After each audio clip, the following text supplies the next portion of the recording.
প্রায় আধ ঘন্টা ধরে আবিরের ফোনটা বেজেই চলেছে, কিন্তু আবিরের সেদিকে হুঁশ নেই। মদের নেশায় পুরো ডুবে আছে আবির। একের পর এক খেয়েই চলছে। এই নিয়ে 4 বোতল শেষ করেছে। পুরো বোতল টেনে খেয়ে নিচ্ছে। সাথে মেয়ে তো আছেই। একবার একজনকে জড়িয়ে ধরছে, আর কিছুক্ষণ পর পর একটা মেয়ের ঠোঁটে ঠোঁট মেলাচ্ছে। ঢুলতে ঢুলতে ফোনটা হাতে নিল আবির, কিন্তু পাশে থাকা মেয়েটা ছো মেরে টান দিয়ে নিয়ে গেল মোবাইলটা। আরেকটা মদের বোতল হাতে দিয়ে দিল আবিরের। আবির মদের বোতলটা মুখে নিয়ে পাগলের মতো টেনে খেতে লাগল। আবির এমনভাবে খাচ্ছে দেখে মনে হচ্ছে কত বছরের পিপাসার কাতর আবির। এই নিয়ে আবিরকে 57 বার কল করেছে তিথি। তিথি, হুমতিথি আবিরের বউ। আজ ওদের বিবাহ বার্ষিকী। আবির বলে গিয়েছিল বিকেলেই চলে আসবে, সেই আশায় তিথি বিকেল থেকে অপেক্ষা করে আছে। কিন্তু তিথি নিজেও জানে না এই অপেক্ষার শেষ কোথায়। বুক ফেটে কান্না আসছে তিথির। এই রুম থেকে সেই রুম ঘুরছে। কিছুক্ষণ পর পর বারান্দায় গিয়ে দেখছে আবির আসছে কিনা, কিন্তু আবির তো দূরের কথা, আবিরের কোনো চিহ্নও দেখা যাচ্ছে না। আবার টেবিলে এসে বসল তিথি। নিজ হাতে কেক বানিয়েছে তিথি। বারবার ঘড়ির দিকে তাকাচ্ছে তিথি। ঘড়ির কাঁটা 12টা পেরিয়ে 1টা পড়ছে। পুরো ঘর জুড়ে নিস্তব্ধতা বিরাজমান করছে। ঘড়ির কাঁটার শব্দ ছাড়া আর কোনো শব্দ শোনা যাচ্ছে না। টেবিলের ওপর মাথা পেলে দিল তিথি। নিজের অজান্তে চোখের 2 ফোঁটা পানি গড়িয়ে পড়ল। মদের ঘোরে আবির আর দাঁড়াতে পারছিল না। একসময় ধপাস করে ফ্লোরে বসে পড়ল। একে একে সবাই বেরিয়ে যেতে লাগলো ডিস্কো থেকে। কিন্তু আবির যে দাঁড়াবে সে শক্তি ছিল না তার। 2 চোখে কিছুই দেখতে পারছিল না আবির। পাশে থাকা মেয়েটা আবিরকে টেনে তুলে দাঁড় করাল। ঢুলতে ঢুলতে আবির বলতে লাগল, ডার্লিং, ঠোঁটটা এতটুকু কাছে আনো না। আজ অনেক হয়েছে আর না। মেয়েটা কিছুটা রেগে বলল, একবার আসো না প্লিজ। বলছি তো না, প্লিজ। বলতে বলতে আবার ফ্লোরে বসে পড়ল আবির। চোখ দুটো জলে যাচ্ছিল আবিরের। মেয়েটা আবার টেনে তুলল আবিরকে। ডিস্কোর লোকেরা তাড়া দিতে লাগলো তাড়াতাড়ি বেরিয়ে যাওয়ার জন্য। মেয়েটার কাঁধে ভর করে আবির ডিস্কো থেকে বেরিয়ে এল। কোনো মতে মেয়েটা টেনে আবিরকে গাড়িতে তুলল। নিজে ড্রাইভও করে চালাতে লাগল। তিথি টেবিল থেকে মাথা তুলে শেষবারের মতো কল দিল আবিরকে। কিন্তু অপর পাশ থেকে একটা কথা ভেসে এল, আপনার কাঙ্ক্ষিত নাম্বারে এই মুহূর্তে সংযোগ দেওয়া সম্ভব হচ্ছে না, অনুগ্রহ করে কিছুক্ষণ পর আবার কল করুন। তিথির 2 চোখ দিয়ে অঝরে পানি পড়তে শুরু করল। আবার বারান্দায় গিয়ে দাঁড়াল তিথি। কিন্তু আবিরকে দেখাই যাচ্ছে না। মেয়েটা আবিরকে টানতে টানতে কোনো মতে নিজের ফ্ল্যাটের সামনে নিয়ে গেল। মেয়েটার ফ্ল্যাট বললে ভুল হবে, ফ্ল্যাটটা আবিরেরই। গত ভ্যালেন্টাইন ডেতে আবির মেয়েটাকে এই ফ্ল্যাটটা গিফট করছিল। আর তিথিকে কি দিয়েছিল জানেন? তিথিকে শুধুমাত্র একটা গোলাপ দিয়েছিল। তিথি তাতেই খুব খুশি, কারণ তিথির মতে ছোট ছোট জিনিসেই ভালোবাসা বেশি। যাই হোক, মেয়েটার কাঁধে ভর করে আবির খাটে গিয়ে বসল। মেয়েটা সরে যেতে নিলেই আবির হাতে টান দিয়ে ধরল। হাতে শক্তি লাগছিল না আবিরর। কোনো মতে হাতটা ধরে রাখল আবির। একটু কাছে আসো না প্লিজ। একটা কাজ করে নি। আসতেছি। না এখনই প্লিজ। মেয়েটা হাতটা ছাড়িয়ে নিয়ে চলে গেল। রান্না ঘরে গিয়ে তেঁতুলের পানি নিয়ে এল। জোর করে আবিরক খাওয়ালো। আবির খাটে সোজা হয়ে শুয়ে পড়ল। মেয়েটা আবিরকে টেনে ঠিক করে বালিশে শুয়ে দিল। নিজেও পাশে শুয়ে পড়ল। এতক্ষণ যে মেয়েটাকে নিয়ে কথা বললাম তার নাম আরিহা। আবিরের পিয়ে। শুধু পিয়ে নয়, প্রেমিকাও, সাথে বেড পার্টনারও বলা যেতে পারে।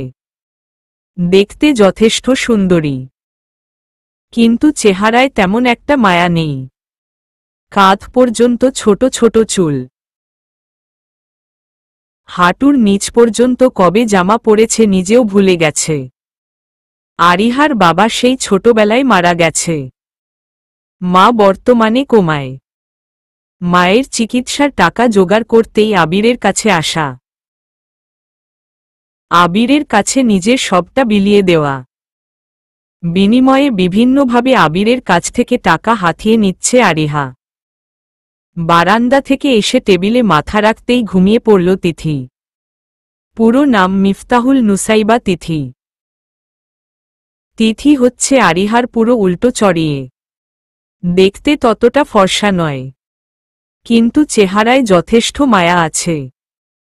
কোমর পর্যন্ত ঘন কালো চুল, যেন এক বিশাল জলরাশির ঢেউ।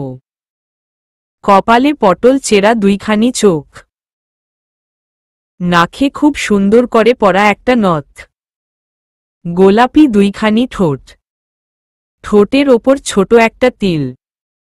তিথির রূপের বর্ণনা দিয়ে শেষ করা সম্ভব নয়। বাবা আকরাম খান ব্যবসায়ী মানুষ, মা নীলুফা বেগম একজন গৃহিণী। বড় ভাই রাশেদ খান পড়াশোনা শেষ করে বাবার ব্যবসা দেখাশোনা করতেছে। ছোট বোন আদিবা খান রুহি ইন্টার প্রথম বর্ষে পড়ে। ছোট আনন্দের সংসার তিথিদের। রাত 4টার দিকে ঘুম ভাঙ্গল আবিরের। শোয়া থেকে উঠে বসল আবির। আবির অনেকটা ফ্রেশ লাগছে আবিরের। মাথাটা এখন আর ঘুরাচ্ছে না। পাশে তাকিয়ে দেখল আরিহা ঘুমিয়ে আছে। ধাক্কা দিয়ে আরিহাকে ডেকে তুলল আবির। আরিহা উঠে বসল। আরিহা উঠে বসতেই আবির একটান মেরে আবির কাছে নিয়ে আসল। আরিহা এক ধাক্কা মেরে আবিরকে সরিয়ে দিল। তাল সামলাতে না পেরে আবির বসা থেকে শুয়ে পড়ল। আবার উঠে বসল আবির। পকেট থেকে একটা ডায়মন্ড রিং বের করে আরিহার সামনে ধরল। আরিহা লোভতুর চোখ নিয়ে আংটিটি ধরতে গেলেই আবির সামনে থেকে সরিয়ে নিল। বলল, উহু, আগে কাছে এসো। কাঠের পুতুলের মতো আবিরের কাছে এসে গা ঘেঁষে বসল আরিহা। আবির আংটির বক্স থেকে আংটিটা বের করে আরিহার হাতে পরিয়ে দিল। দজনের ঠোঁটে ঠোঁট কিছুক্ষণ। আরিহা নিজের শরীর থেকে সব কাপড় খুলে ছুঁড়ে ফেলে দিল। সারা রাতভর চলতে থাকল তাদের নোংরা অবৈধ ভালোবাসা। সকাল 8টার দিকে শোয়া থেকে উঠে বাসার জন্য বেরিয়ে গেল আবির। অনেকবার দরজায় শব্দ করার পরও তিথি দরজা খুলল না।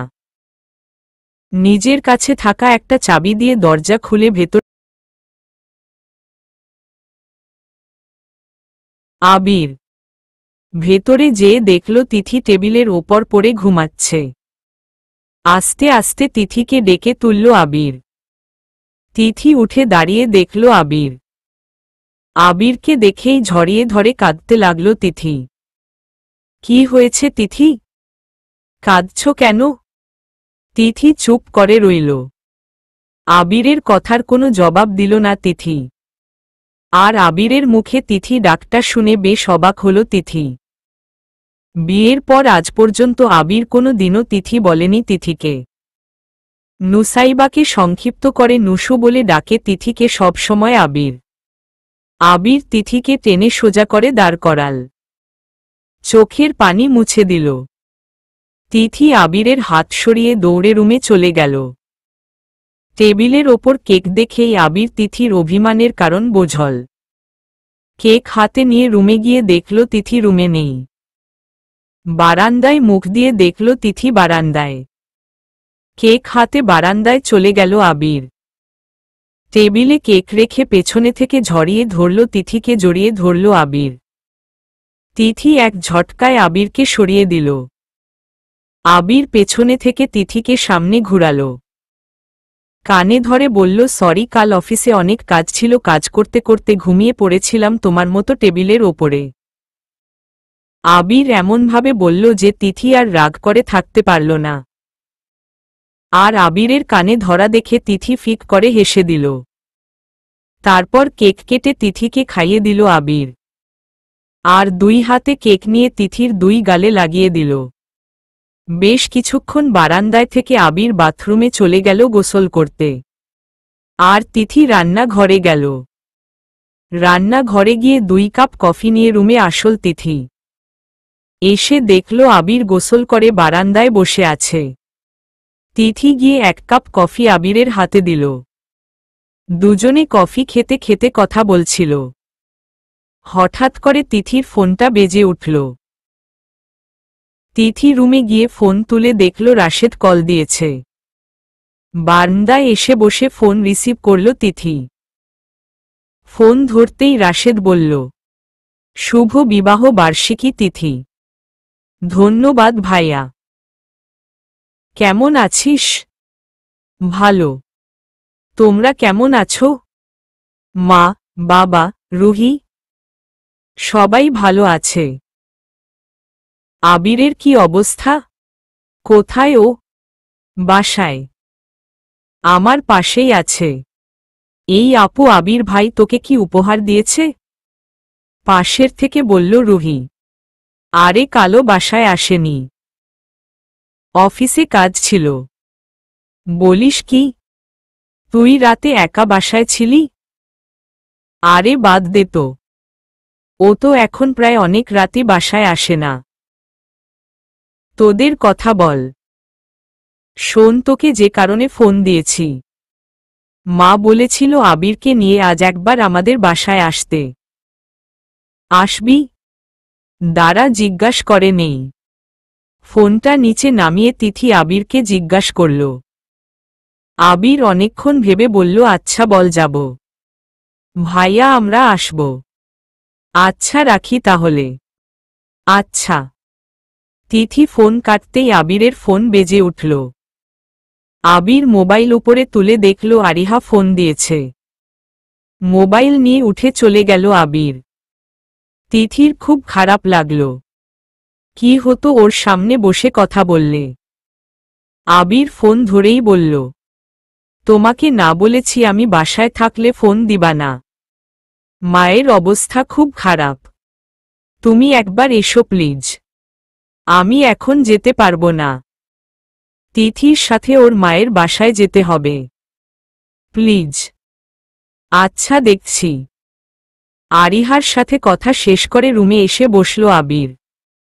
তিথি তখনও বারান্দায় বসেছিল। আবিরের আসার শব্দ পেয়ে বারান্দা থেকে উঠে রুমে আসল তিথি। কাপড় নিয়ে গোসল করতে ঢুকে গেল।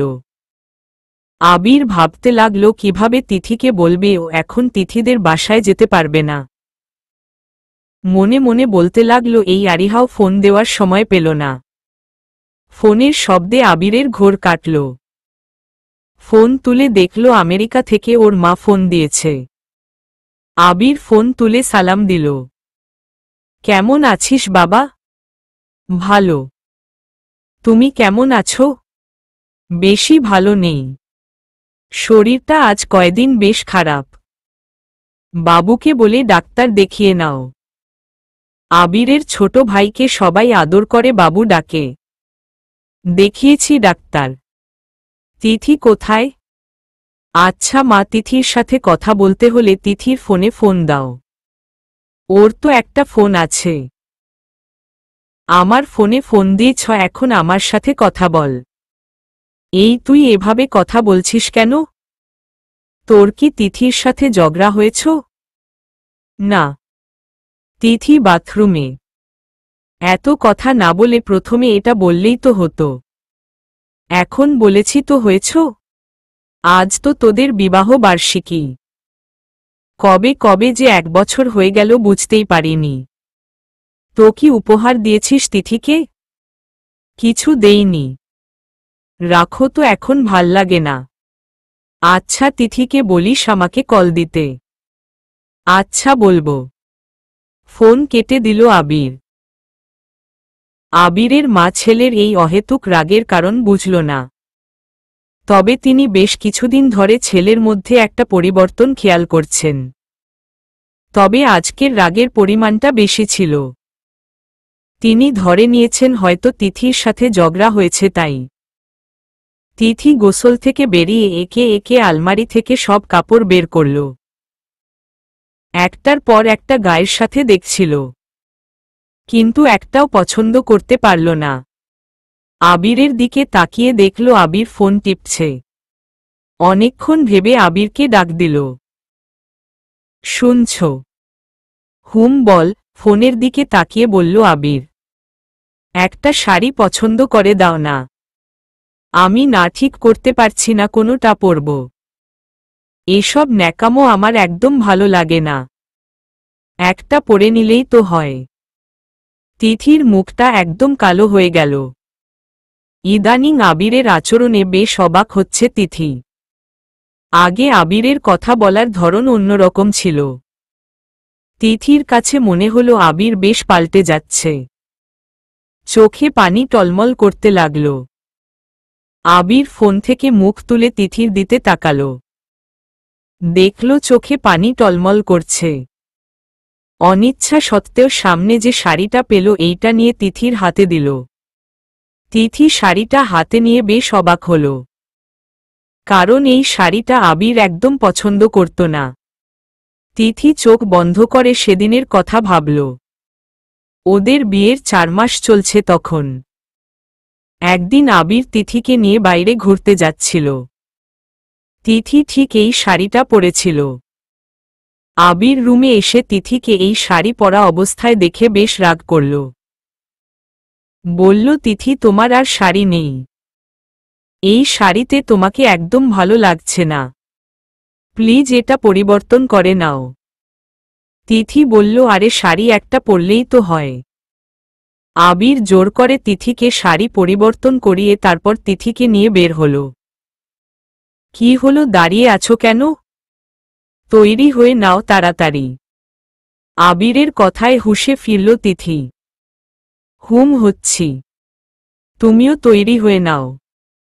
শহরের সেরা ব্যবসায়ীদের কথা আসলে সেরা 10 জনের মধ্যে একজনের নাম আসে আবির চৌধুরী জয়। আবির ইন্টারে থাকার সময় ওর বাবা মারা যায়। ছোট বয়সেই আবির তাদের ব্যবসায়ের হাল ধরে। তিলে তিলে পরিশ্রম আর বুদ্ধির জোরে আজ তাদের ব্যবসাকে এখানে এনে দাঁড় করিয়েছে আবির। সাথে নিজের পড়াশোনাও শেষ করেছে। আবির দেখতে বেশ সুদর্শন। একজন নারী তার স্বামীকে যেভাবে দেখতে চায় তার সবটাই আবিরের মধ্যে আছে। শ্যামলা গায়ের রং, গালে খোঁচা দাড়ি, বড় বড় চোখ। এক কথায় দেখতে অসাধারণ। ভার্সিটির সকল মেয়ের ক্রাশ ছিল আবির। কিন্তু পড়াশোনা আর ব্যবসায়ের জন্য প্রেম করা হয়ে ওঠেনি আবিরের। মা তাসলিমা চৌধুরী একজন গৃহিণী। আবিররা 2 ভাই। ছোট ভাই মাহির ইসলাম। সবাই বাবু বলে ডাকে। আবিরের মা আর ছোট ভাই আমেরিকা থাকে। মাঝে মাঝে আসে। আবার আবির আর তিথি গিয়েও মাঝে মধ্যে দেখা করে আসে। ব্যবসায়ের জন্যই আবিরের মূলত দেশে থাকা। ঘণ্টাখানেকের মধ্যে আবির আর তিথি বেরিয়ে পড়ল তিথিদের বাসায় যাওয়ার জন্য। তিথি আজ বেশ খুশি। একে তো আজ বিবাহ বার্ষিকী, তার ওপর অনেকদিন পর বাসায় যাচ্ছে। সব মিলিয়ে বেশ ফুরফুরে মেজাজে আছে তিথি। কিন্তু আবিরের মুখটা বেশ গম্ভীর। আবিরের মাথায় শুধু একটা চিন্তা ঘুরছে, কি করে তিথিকে বলবে, তিথি আমি এখন তোমাদের বাসায় যেতে পারবো না। তিথি কয়েকবার আবিরের দিকে আর চোখে তাকিয়ে দেখেছে। কিন্তু আবির কি জানি চিন্তা করতে করতে নিজ মনে গাড়ি চালিয়ে যাচ্ছে। তিথি বুঝতে পারল আবির কিছু নিয়ে চিন্তায় আছে। সামনে ফুসকার স্টল দেখতে পেয়ে তিথি অনেক বায়না করল খাওয়ার জন্য। আবির এক ধমক দিয়ে তিথিকে চুপ করিয়ে দিল। ধমক খেয়ে তিথি একদম চুপ করে গেল। মনটাও খারাপ হয়ে গেল। তিথিদের বাসায় পৌঁছাতে আবিরদের প্রায় 40 মিনিট লাগল। আবির তিথিদের বাসার সামনে এসে গাড়ি থামাল। তিথির খেয়ালই নেই ওরা বাসার সামনে এসে পৌঁছেছে। আবির কয়েকবার আস্তে আস্তে ডাকল তিথিকে, কিন্তু তিথি আনমনা হয়ে বসেছিল। আবির তিথির গায়ে ধরে ধাক্কা দিতেই তিথি নড়ে উঠল। তিথি, বাসা এসে গেছে, নামো। তুমি যাবে না? আমার অফিসে একটা কাজ আছে, অল্প সময় লাগবে, একটু সেরে আসি। তুমি তো বলেছিলে আজ অফিসে যাবে না। একটা কাজ আছে, বোঝার চেষ্টা করো প্লিজ। ঠিক আছে, তাড়াতাড়ি চলে এসো। আচ্ছা। তিথি চলে যেতে নিলে আবির পেছনে থেকে ডাক দিল। একটা এটিএম কার্ড এগিয়ে ধরল তিথির সামনে। রুহি সহ যে শপিং করে নিও। লাগবে না, তুমি তাড়াতাড়ি চলে এসো। আর কথা বাড়াল না তিথি। আবির গাড়ি নিয়ে হাসপাতালে চলে গেল। 2 ফোঁটা চোখের পানি ফেলে তিথি বাসায় ঢুকে গেল। বাসায় কলিং বেল দিতে না দিতেই রুহি দৌড়ে এসে দরজা খুলে দিল। আপু বলে তিথিকে জড়িয়ে ধরল রুহি। রুহিকে এসেছে বলতে বলতে রান্নাঘর থেকে বেরিয়ে এলো তিথির মা। তিথি মাকে দেখে সালাম দিয়ে ঝরিয়ে ধরল। বাসায় তিথির বাবা আর ভাইয়াও ছিল। রাশেদ তিথিকে আবিরের কথা জিজ্ঞাসা করল। তিথি বলল অফিসে একটু কাজ পড়ে গেছে, চলে আসবে কিছুক্ষণ পর। বাদ দে না, কতদিন সবার সাথে দেখা হয় না। চল বসে গল্প করি। আবির হাসপাতালে পৌঁছে আরিহাকে খুঁজতে লাগল। আরিহা আবিরকে দেখতে পেয়ে দৌড়ে এসে আবিরকে ঝরিয়ে ধরল। আবির কিছুটা ধাক্কা দিয়েই আরিহাকে সরিয়ে দিল। আরিহা, এটা পাবলিক প্লেস, তোমার বাড়ির বেডরুম নয়। এমন করছো কেন? তুমি জান না আমি তোমাকে এতক্ষণ কতটা মিস করছিলাম। কেমন আছে তোমার মা এখন? আগের মতোই। অনেক খিদা পেয়েছে। এখানে বেশ ভালো একটা রেস্টুরেন্ট আছে, চল খেয়ে আসি। আমি টাকা দিয়ে দিচ্ছি, তুমি খেয়ে নাও। আমাকে এখন তিথিদের বাসায় যেতে হবে। তুমি যদি না যাও তাহলে আমি আজ সারাদিন কিছুই খাবো না। প্লিজ জান, চলো না। আবির কিছুটা বাধ্য হয়েই আরিহার সাথে গেল। দুপুরের খাবারের সময় সবাই আবিরের জন্য অপেক্ষা করতে লাগল, কিন্তু আবিরের আসার নাম গন্ধ নেই। ঘড়ির কাঁটা 2টো পেরিয়ে 3টায় পড়ল, তবুও আবির এলো না। বাসায় সবাই খেয়ে নিল। তিথিকে জোর করেছিল খাওয়ার জন্য, কিন্তু তিথি বলল আবির আসলে খাব। তিথি আবিরের জন্য অপেক্ষা করতে লাগল। ফোন হাতে নিয়ে আবিরের নাম্বারটা ডায়াল করল তিথি। আবির তখন আরিহার সাথে রেস্টুরেন্টে। ফোন বাজতেই আবির পকেট থেকে ফোন বের করল। দেখল তিথি। কল রিসিভ করতে যাবে এমন সময় আরিহা ছো মেরে মোবাইলটা হাতে নিয়ে নিল। ফোনটা বন্ধ করে দিল। কি হচ্ছে কি আরিহা? ফোনটা দাও। না, এখন তুমি আমার সাথে আছো ডার্লিং, বউয়ের ফোন ধরা যাবে না। তিথি চিন্তা করছে আমার জন্য বাসায়। এর বউয়ের জন্য প্রেম একদম বেশি বেড়ে গেছে, তাই না? তা বউয়ের জন্য যখন এত প্রেম, বউ বিছানায় জায়গা দেয় না, আমার কাছে কেন আসো? মুখের ভাষা ঠিক করো আরিহা, রাখো তো তোমার ঢং। আমার ভালো লাগছে না, চলো কোথাও থেকে ঘুরে আসি। তোমার মাথা খারাপ হয়ে গেছে। আমাকে এখন তিথিদের বাসায় যেতে হবে। আর চল গাড়িতে গিয়ে বসে কথা বলি। রেস্টুরেন্ট থেকে বেরিয়ে আবির আরিহা সহ গাড়িতে গিয়ে বসল। আরিহা, চল আমি তোমাকে বাসায় ড্রপ করে দিই। না প্লিজ, তুমি আমার সাথে চল না জানু। আরিহা, বোঝার চেষ্টা করো প্লিজ। আরিহা নিজের সিট থেকে উঠে আবিরের কোলে গিয়ে বসল। আস্তে আস্তে নিজের জামার বোতামগুলো খুলতে লাগল। আরিহা, রাস্তায় এটা তুমি কি করছো? তোমার গাড়ির কালো কাচ দিয়ে বাইরে কিছুই দেখা যায় না। আর এখানে পার্কিং আমরা কি করছি কেউ দেখবে না। গায়ের ওপর থেকে সরো প্লিজ। আমি গাড়ি স্টার্ট দিব। আগে বল, তুমি এখন আমাকে নিয়ে ঘুরতে যাব? কোথায় যাবে? কক্সবাজার। কি? এখন কিসের কক্সবাজার যাব? চল তোমাকে দিয়াবাড়ি থেকে ঘুরিয়ে আনি। আরিহা জামার বোতাম আবার খুলতে শুরু করল। আবির অন্যদিকে তাকিয়ে গেল। পাগলামি বন্ধ কর আরিহা। তাহলে আমাকে নিয়ে চল। আচ্ছা দেখছি। ফোনটা দাও। ফোন দিয়ে কি করবা? তিথিকে জানিয়ে দেই যে আমি বাসায় যাব না। জানানো লাগবে না। দেখ, তোমার কথা মতো আমি তোমাকে কক্সবাজার নিয়ে যাচ্ছি। তোমাকে তো আমার কথা রাখতে হবে। তাছাড়া তুমি ফোনটা বন্ধ করে দিয়েছ, আমার দরকারি ফোন আসে। অনিচ্ছা সত্ত্বেও আরিহা আবিরের হাতে ফোন দিল। ফোন হাতে নিয়ে তিথির নাম্বারটা করল। আবিরের কল দেখে তিথি তাড়াতাড়ি ফোনটা রিসিভ করল। হ্যালো তিথি, তোমাকে ফোন দিয়েছিলাম, কেটে বন্ধ করে দিল। ফোনের ব্যাটারি শেষ হয়ে গিয়েছিল। কোথায় তুমি? আসছি বলে এখনো এলে না। আমি একটু কাজে আটকে গেছি।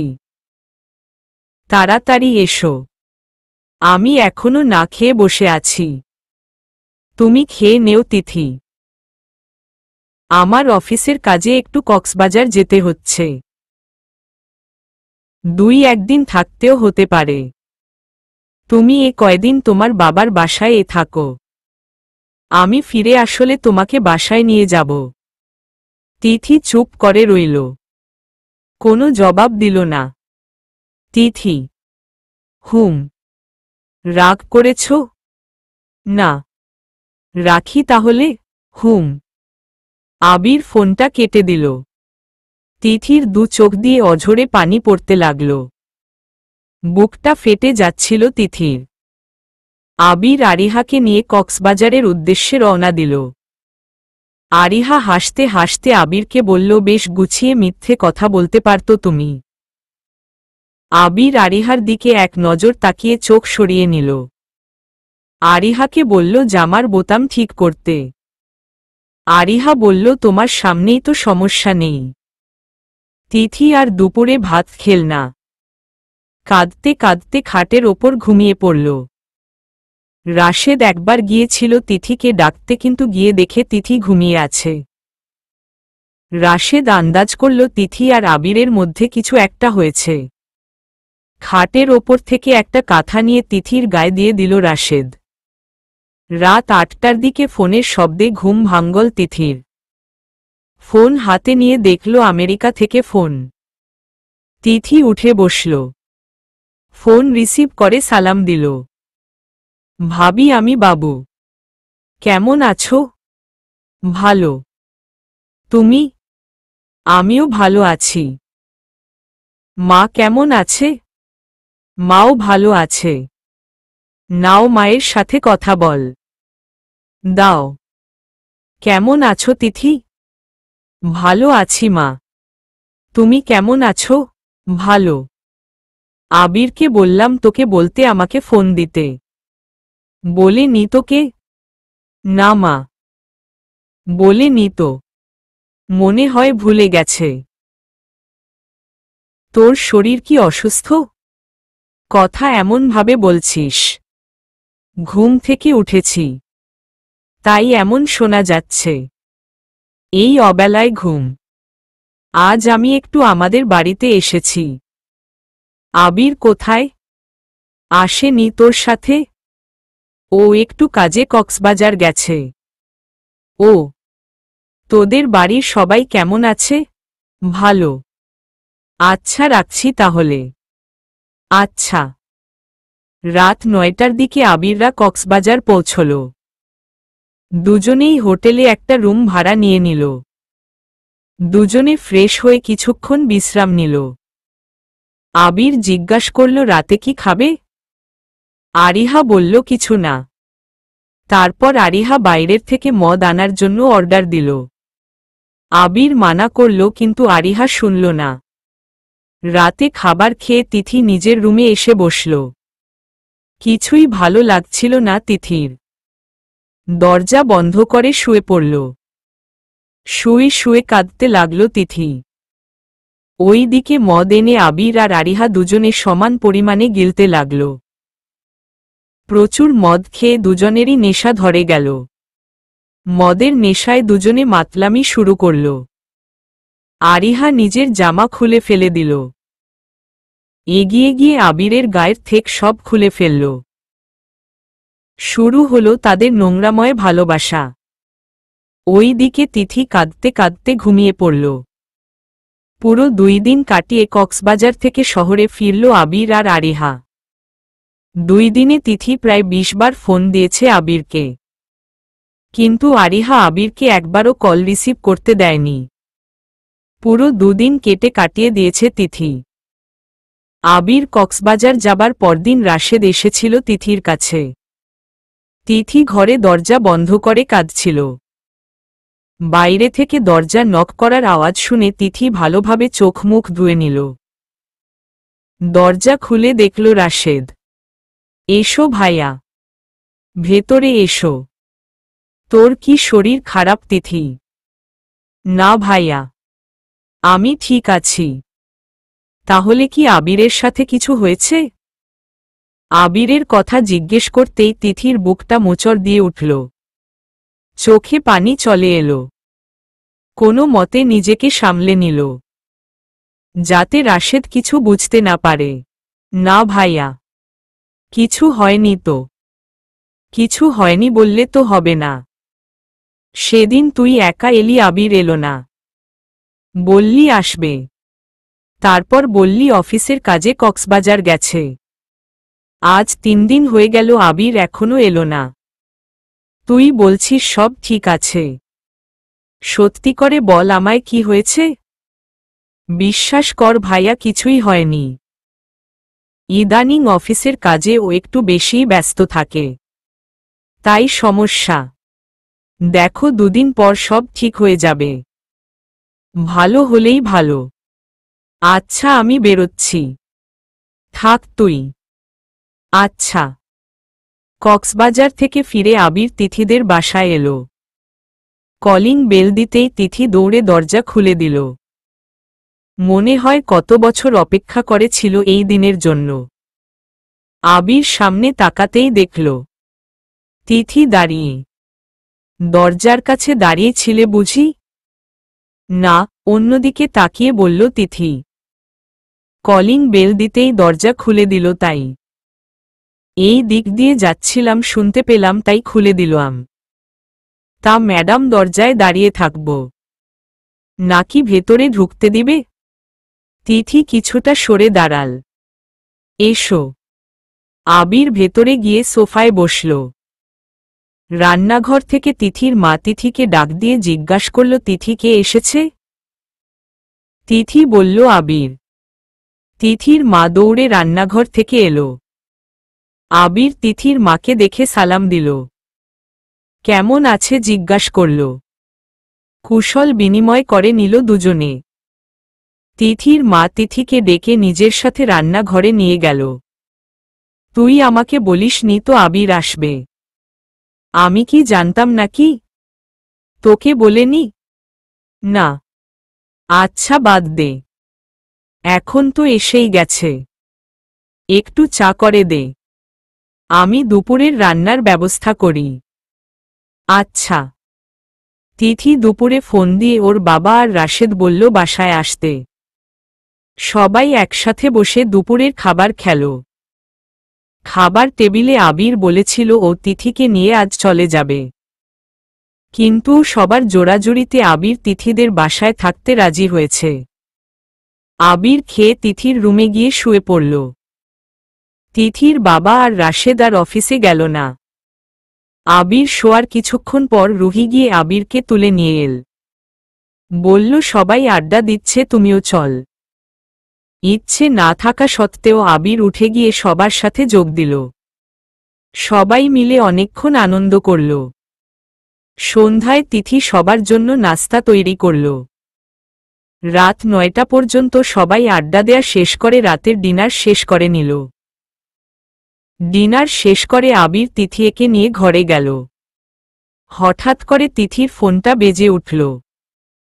তিথি ফোনটা হাতে নিয়ে দেখল আননোন নাম্বার। এখন আবার কে ফোন দিয়েছে তিথি? জানি না। Unknown number. ফোনটা রিসিভ কর। দেখ কে। হুম করছি। আবির রুম থেকে উঠে গিয়ে বারান্দায় বসল। তিথি ফোনটা রিসিভ করল। হ্যালো। কেমন আছো তিথি? তিথির দু চোখ দিয়ে পানির ঝর্ণা বইতে শুরু করল। দাঁড়ানো থেকে ফ্লোরে বসে পড়ল তিথি। কতদিন পর এই গলা শুনল তিথি। পুরো স্তব্ধ হয়ে গেল তিথি। গলা দিয়ে কোনো কথা বের হচ্ছে না। ফোনের ওপাশে থাকা ভদ্রলোক আবার জিজ্ঞাসা করল, তিথি তুমি শুনতে পারছো না? Hello hello. চোখ মুছে নিজেকে শান্ত করে নিল। ফোনটা কানে নিয়ে বলল, শান্ত গলায় বলল, কেন ফোন করেছ তুমি? চিনতে পেরেছ তাহলে? চিনতে পারবো না কেন? আমি তো তোমার মতো নই। তিথি প্লিজ আমার কথাটা একটু শোনো। আমি তোমার আর কোনো কথা শুনতে চাই না। আমি বেশ সুখে আছি। তোমাকে আমার কথা শুনতেই হবে। আমাকে আর কখনো ফোন দিবে না। তিথি প্লিজ। কিছু বলার আগেই তিথি ফোনটা কেটে দিল। ফোনের ওপাশের ভদ্রলোক আরও কবার হ্যালো হ্যালো বলে কান থেকে ফোন নামিয়ে নিল। নিজের অজান্তে তার চোখের থেকে 2 ফোঁটা পানি গড়িয়ে পড়ল। এদিকে তিথির তো চোখের পানি বন্ধই হচ্ছে না।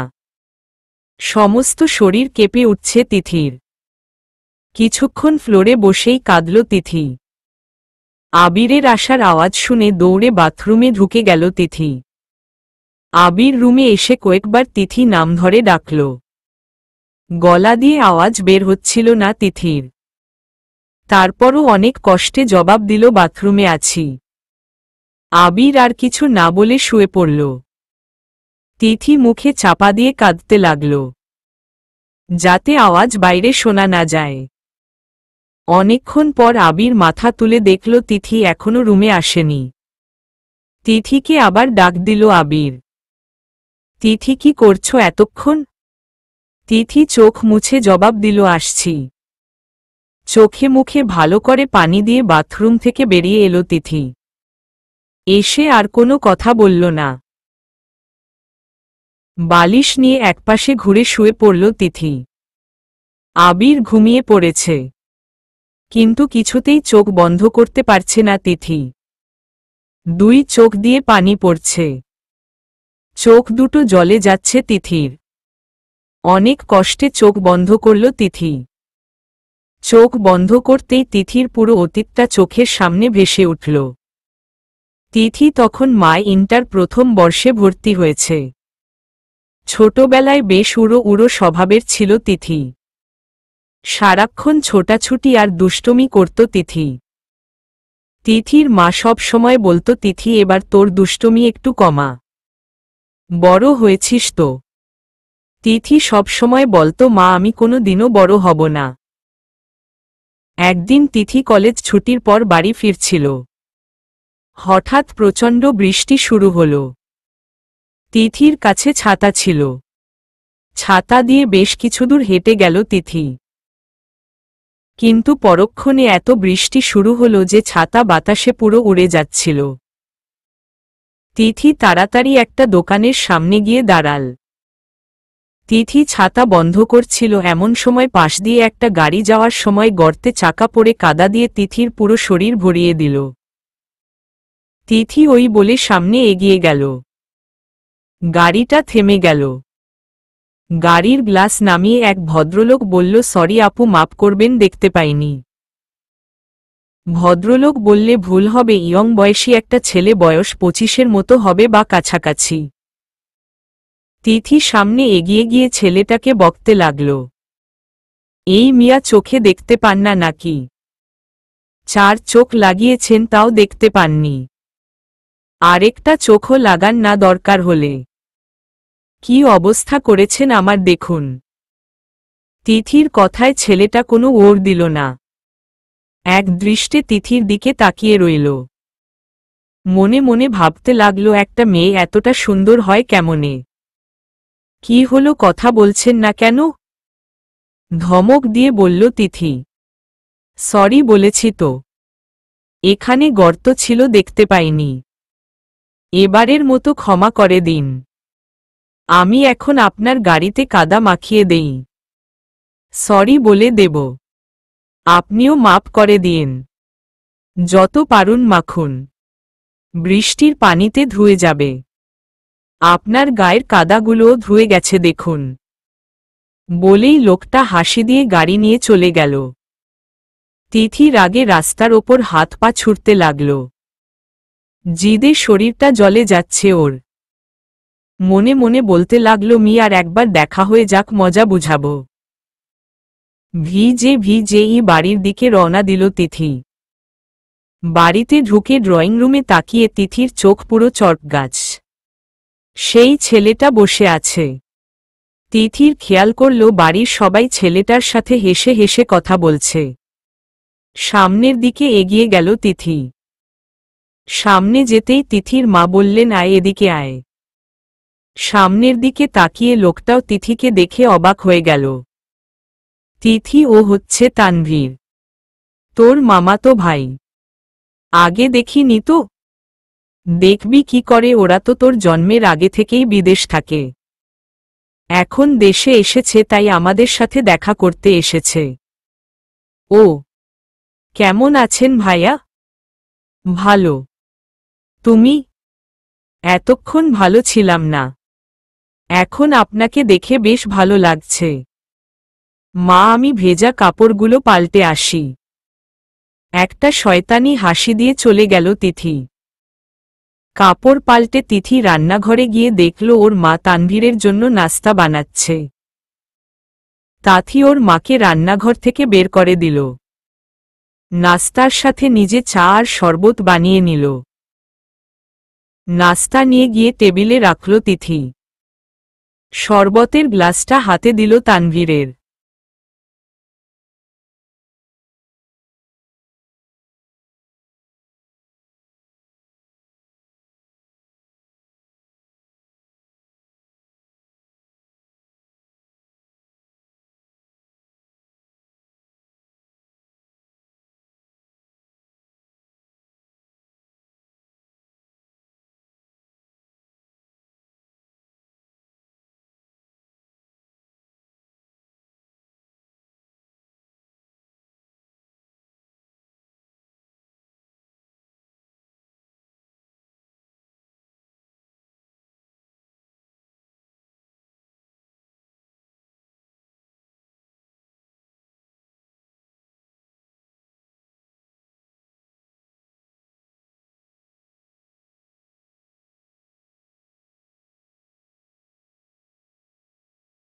তানভীর হাসতে হাসতে শরবতের গ্লাসে চুমুক দিল।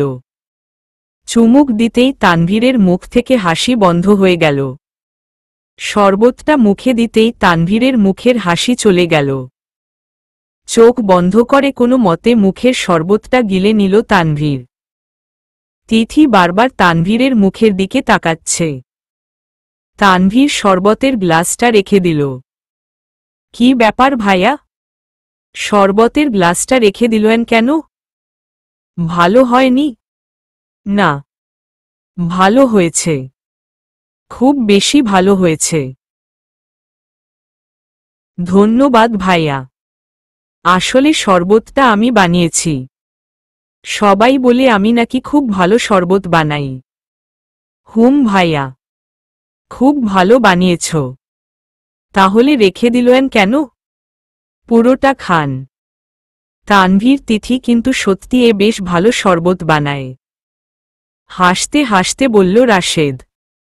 অনিচ্ছা সত্ত্বেও আবার শরবতের গ্লাসটা হাতে নিল তানভীর।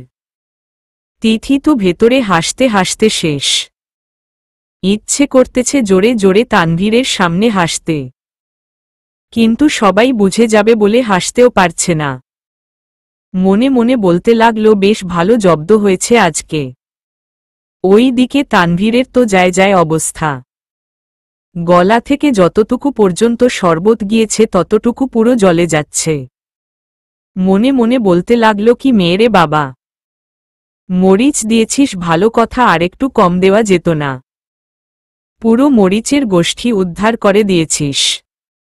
এর মজা তুমি পাবে তিথিমণি। কি হলো ভাইয়া, খাচ্ছেন না যে? এই তো খাচ্ছি। তানভীর চোখ বন্ধ করে এক নিঃশ্বাসে পুরো শরবতটা গিলে নিল। পুরো জিভ জ্বলে যাচ্ছে। তিথি তানভীরের দিকে তাকিয়ে মিটি মিটি হাসছে। আর হাসি থামাতে পারছে না তিথি। দৌড়ে রুমে চলে আসল তিথি। দরজা বন্ধ করে দিয়েই হাসতে শুরু করল। সে কি হাসি, সাথে তো গান আর নাচ আছেই। আহা কি আনন্দ আকাশে বাতাসে, আহা কি আনন্দ। ওই দিকে তানভীরের তো যায় যায় অবস্থা। তিথির মা বারবার জোর করতে লাগলো আরও কিছু খাওয়ার জন্য। তানভীর মনে মনে বলতে লাগলো শরবত খেয়েই অবস্থা খারাপ, অন্য কিছু খেলে আবার কি জানি হয়। পানির গ্লাসটা হাতে নিয়ে পুরোটা ঢক ঢক করে গিলে নিল তানভীর। তিথির মাকে বলল থাকার রুমটা দেখিয়ে দিতে। কোনো রকমে রুমে চলে গেল তানভীর। গিয়েই খাটের ওপর শুয়ে পড়ল। পেটে প্রচণ্ড ব্যথা করছে। আসলে জাল এতদম সহ্য করতে পারে না তানভীর। সবাই সামনে কিছু বলতেও পারেনি। খাটের পাশ থেকে জগটা হাতে নিল তানভীর। পুরো জগের পানি শেষ করে ফেলল। কিছুতেই জাল কমছে না। বাড়ির কাউকে কিছু বলতেও পারছে না। কথায় আছে না কইতেও পারে না, সইতেও পারে না। সেই অবস্থাই হয়েছে তানভীরের। পেটের নিচে একটা বালিশ দিয়ে কোনো মতে শুয়ে পড়ল তানভীর। কিছুক্ষণের মধ্যে ঘুমিয়ে পড়ল। বিকেল থেকে প্রচণ্ড কাশি হচ্ছে তিথির, সাথে ঠান্ডাও। বৃষ্টিতে ভেজার কারণেই এই অবস্থা হয়েছে বুঝতে পারল তিথি। মনে মনে তানভীরকে বকতে লাগল তিথি। ওর কারণেই এই অবস্থা হয়েছে তিথির। ওর কারণেই বৃষ্টিতে ভিজতে হল তিথির। প্রচণ্ড শীত লাগছিল তিথির। একটা কাঁথা গায়ে দিয়ে শুয়ে পড়ল তিথি। কিন্তু একটা কাঁথাতেই শীত মানছে না। আলমারি খুলে একটা কম্বল বের গায়ে দিয়ে শুয়ে পড়ল। শীতে কাঁপতে কাঁপতে ঘুমিয়ে পড়ল তিথি।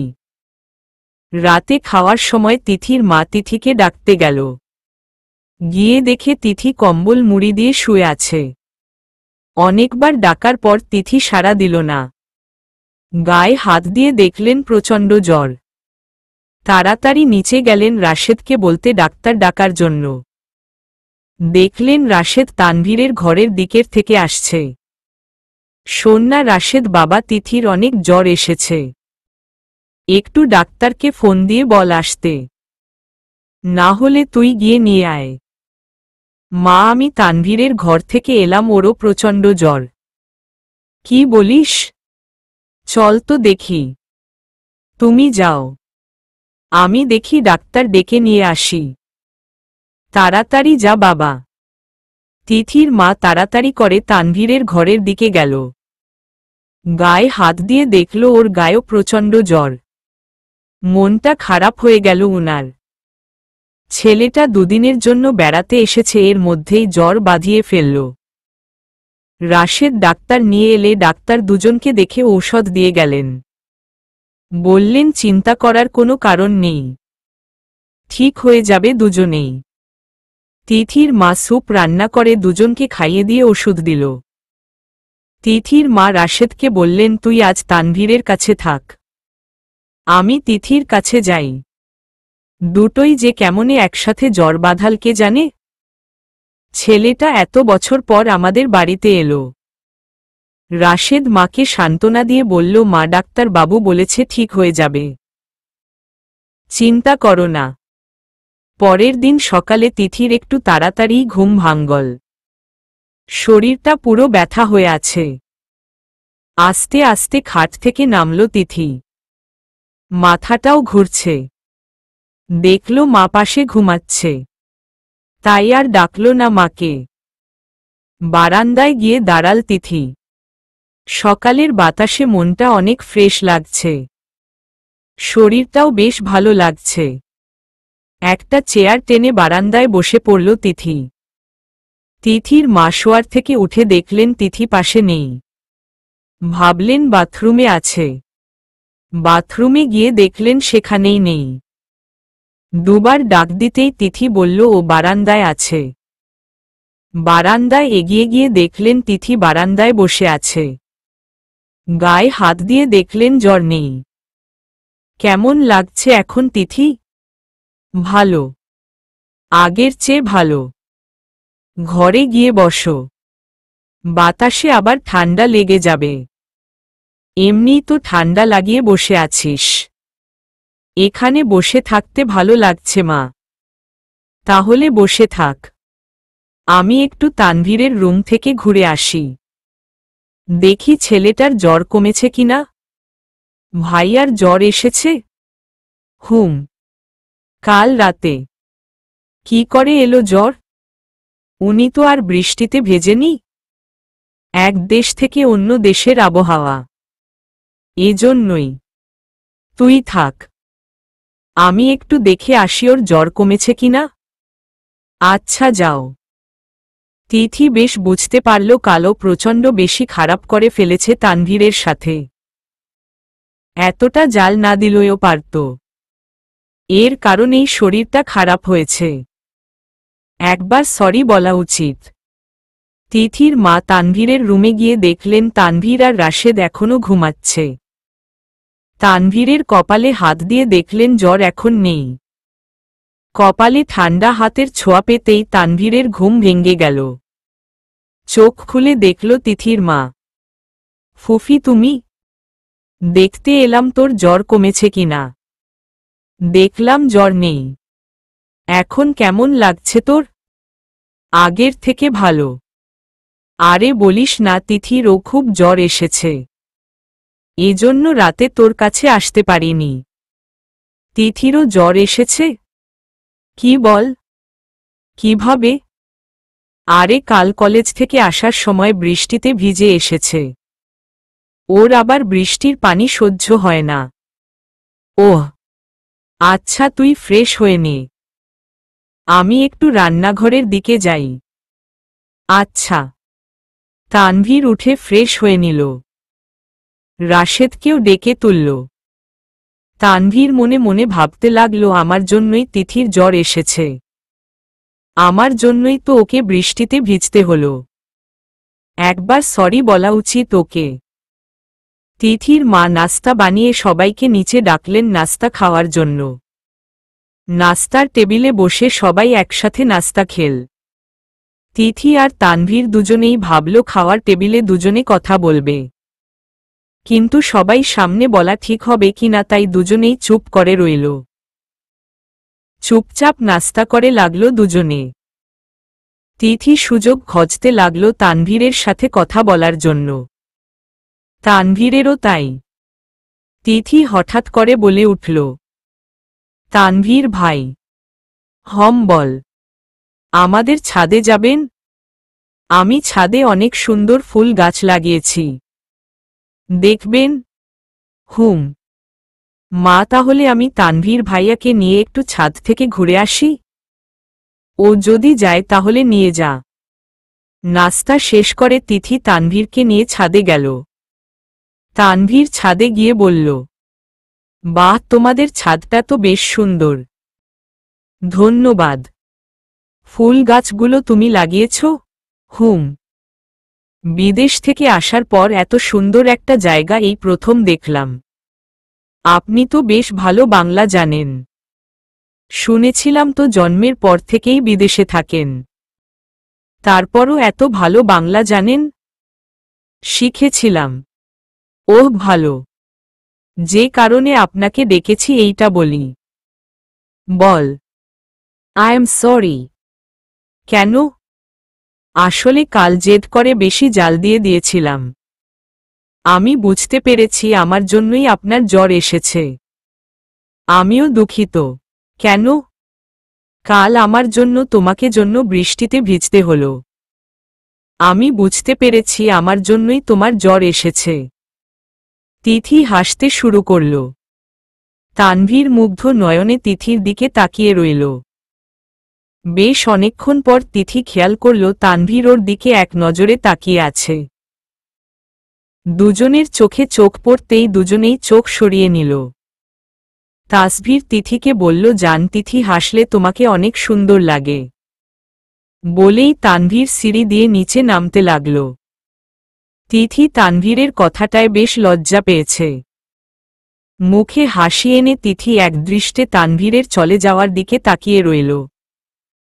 2 দিন থেকে তানভীর নিজেদের বাড়ি চলে গেল। দরকার ছাড়া তানভীরের সাথে তিথির তেমন কোনো কথা হতো না। দুজনেই চাইতো কিছু সময় একসাথে থাকতে, একসাথে কথা বলতে। কিন্তু সবার সামনে আর হয়ে ওঠেনি। বেশ একটা দেখাও হতো না। তিথি কলেজে চলে যেত আর তানভীর রাশেদের সাথে অফিসে যেত, এদিকে সেদিকে ঘুরতে যেত। তানভীর চলে যাওয়ার সময় তিথির বেশ খারাপ লাগল। নিচেও আসলো না। তানভীর গিয়ে রুমে দেখা করে আসল। তিথির বারবার ইচ্ছে করেছিল বলতে, আরও কয়েকদিন থেকে যাও না।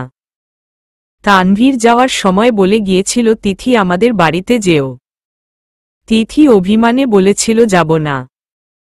তানভীর কিছু বলল না, শুধু হেসে চলে গেল।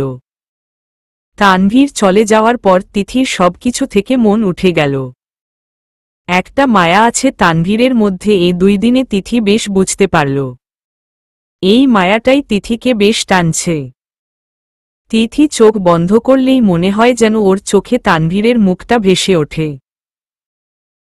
তানভীরের মাথায় ঝাঁকড়ানো কোকড়া চুলটা তিথির বেশ ভালো লাগে।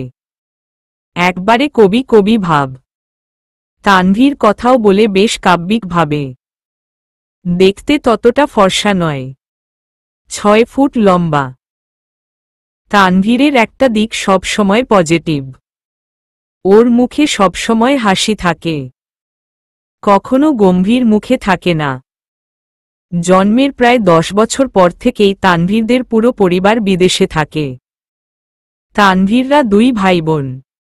বোনের বিয়ের জন্যই দেশে এসেছিল তানভীরদের পরিবার। বেশ কিছুদিন পর তানভীরের বোনের বিয়ে ঠিক হয়। সেই উপলক্ষে তিথিদের তানভীরদের বাড়িতে যাওয়া। তিথির বেশ ভালো লাগছে। অনেকদিন পর মনটা বেশ ফুরফুরে লাগছে তিথির। মনে হচ্ছে কত বছরের অপেক্ষার অবসান ঘটতে। বাড়িতে ঢুকেই সবার সাথে কুশল বিনিময় করল তিথি। মামি ছাড়া এ বাড়ির কাউকেই তিথি তেমন চিনে না, বিশেষ করে ভাইবোনদের। আসলে তিথির জন্মের পরই ওরা সবাই বিদেশ চলে যায়, কিন্তু কাউকেই দেখে মনে হচ্ছে না ওরা এত বছর বিদেশ থেকেছে। দেশের ঐতিহ্য ধরে রেখেছে সবাই। তানভীরের বোন তুলি এসে তিথিকে এর সাথে ওর ঘরে নিয়ে গেল। বলল, তিথি, বিয়ে পর্যন্ত তুমি আমার সাথেই থেকো। তিথি এদিক ওদিক তাকিয়ে কাকে জানি খুঁজছিল।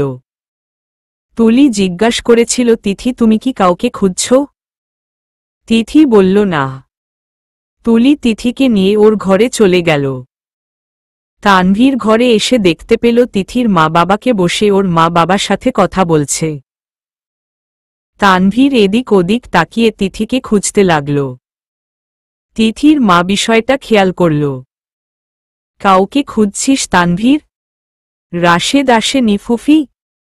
না রে, ও বিয়ের আগের দিন আসবে। তোর ফুফা চলে এসেছে আমার সাথে। ব্যবসাটা তো দেখাশোনা করতে হবে। ও আচ্ছা, তিথি আসেনি? এসেছে তো, মনে হয় তুলির সাথে ওর ঘরে আছে। দুটোতে যা আড্ডা জমিয়েছে। ও, তা তোমাদের অবস্থা কি? ভালো আছো? হুম, ভালো। আচ্ছা, তোমরা কথা বল, আমি আসছি। তানভীর সোজা তুলির রুমে চলে গেল। গিয়ে দেখল তিথি আর তুলি দুজনেই বসে গল্প করছে, হেসে হেসে কথা বলছে। তানভীর দরজায় দাঁড়িয়ে তিথিকে দেখছিল। হাসলে কি সুন্দর লাগে মেয়েটাকে, একেবারে মায়াবতী। এক নজরে তানভীর তিথির দিকে তাকিয়ে রইল। কথা বলতে বলতে হঠাৎ তুলি খেয়াল করল তানভীর দরজার পাশে দাঁড়িয়ে আছে। কিরে ভাইয়া, কিছু বলবি? তুলির কথায় ঘোর কাটল তানভীরের। তাড়াতাড়ি তিথির থেকে চোখ সরিয়ে নিল। তিথি পেছনে ঘুরে তানভীরের দিকে তাকাল। না, এমনি এই দিক দিয়ে যাচ্ছিলাম, দেখলাম তোরা গল্প করছিস। এই তুই লুকিয়ে লুকিয়ে আমাদের কথা শুনেছিস? আরে না রে বাবা, শুনলে শুনেছিস, আমরা তো এমনি গল্প করছিলাম। জানিস ভাইয়া, তিথি খুব মিষ্টি একটা মেয়ে। এই তুই কি খেয়ে টেস্ট করেছিস? মিষ্টি নাকি টক? দূর, সবসময় পাজলামি করিস না তো। আচ্ছা, তিথি কেমন আছো? তিথির দিকে তাকিয়ে বলল তানভীর। ভালো। আপনি কেমন আছেন? একেবারে ফাটাফাটি। এত ভালো কেন? কয়দিন পর তুলির বিয়ে হয়ে যাবে। এই কিছু আমার হয়ে যাবে। এর জন্য। ভাইয়া, তুই সবসময় শুধু ইয়ার্কি করিস, ভাল লাগে না। গাল ফুলিয়ে বলল তুলি। ওরে আমার বনুরে, তোকে রাগ করলে বেশ ভালো লাগে। তুলি হেসে দিল, সাথে তিথিও।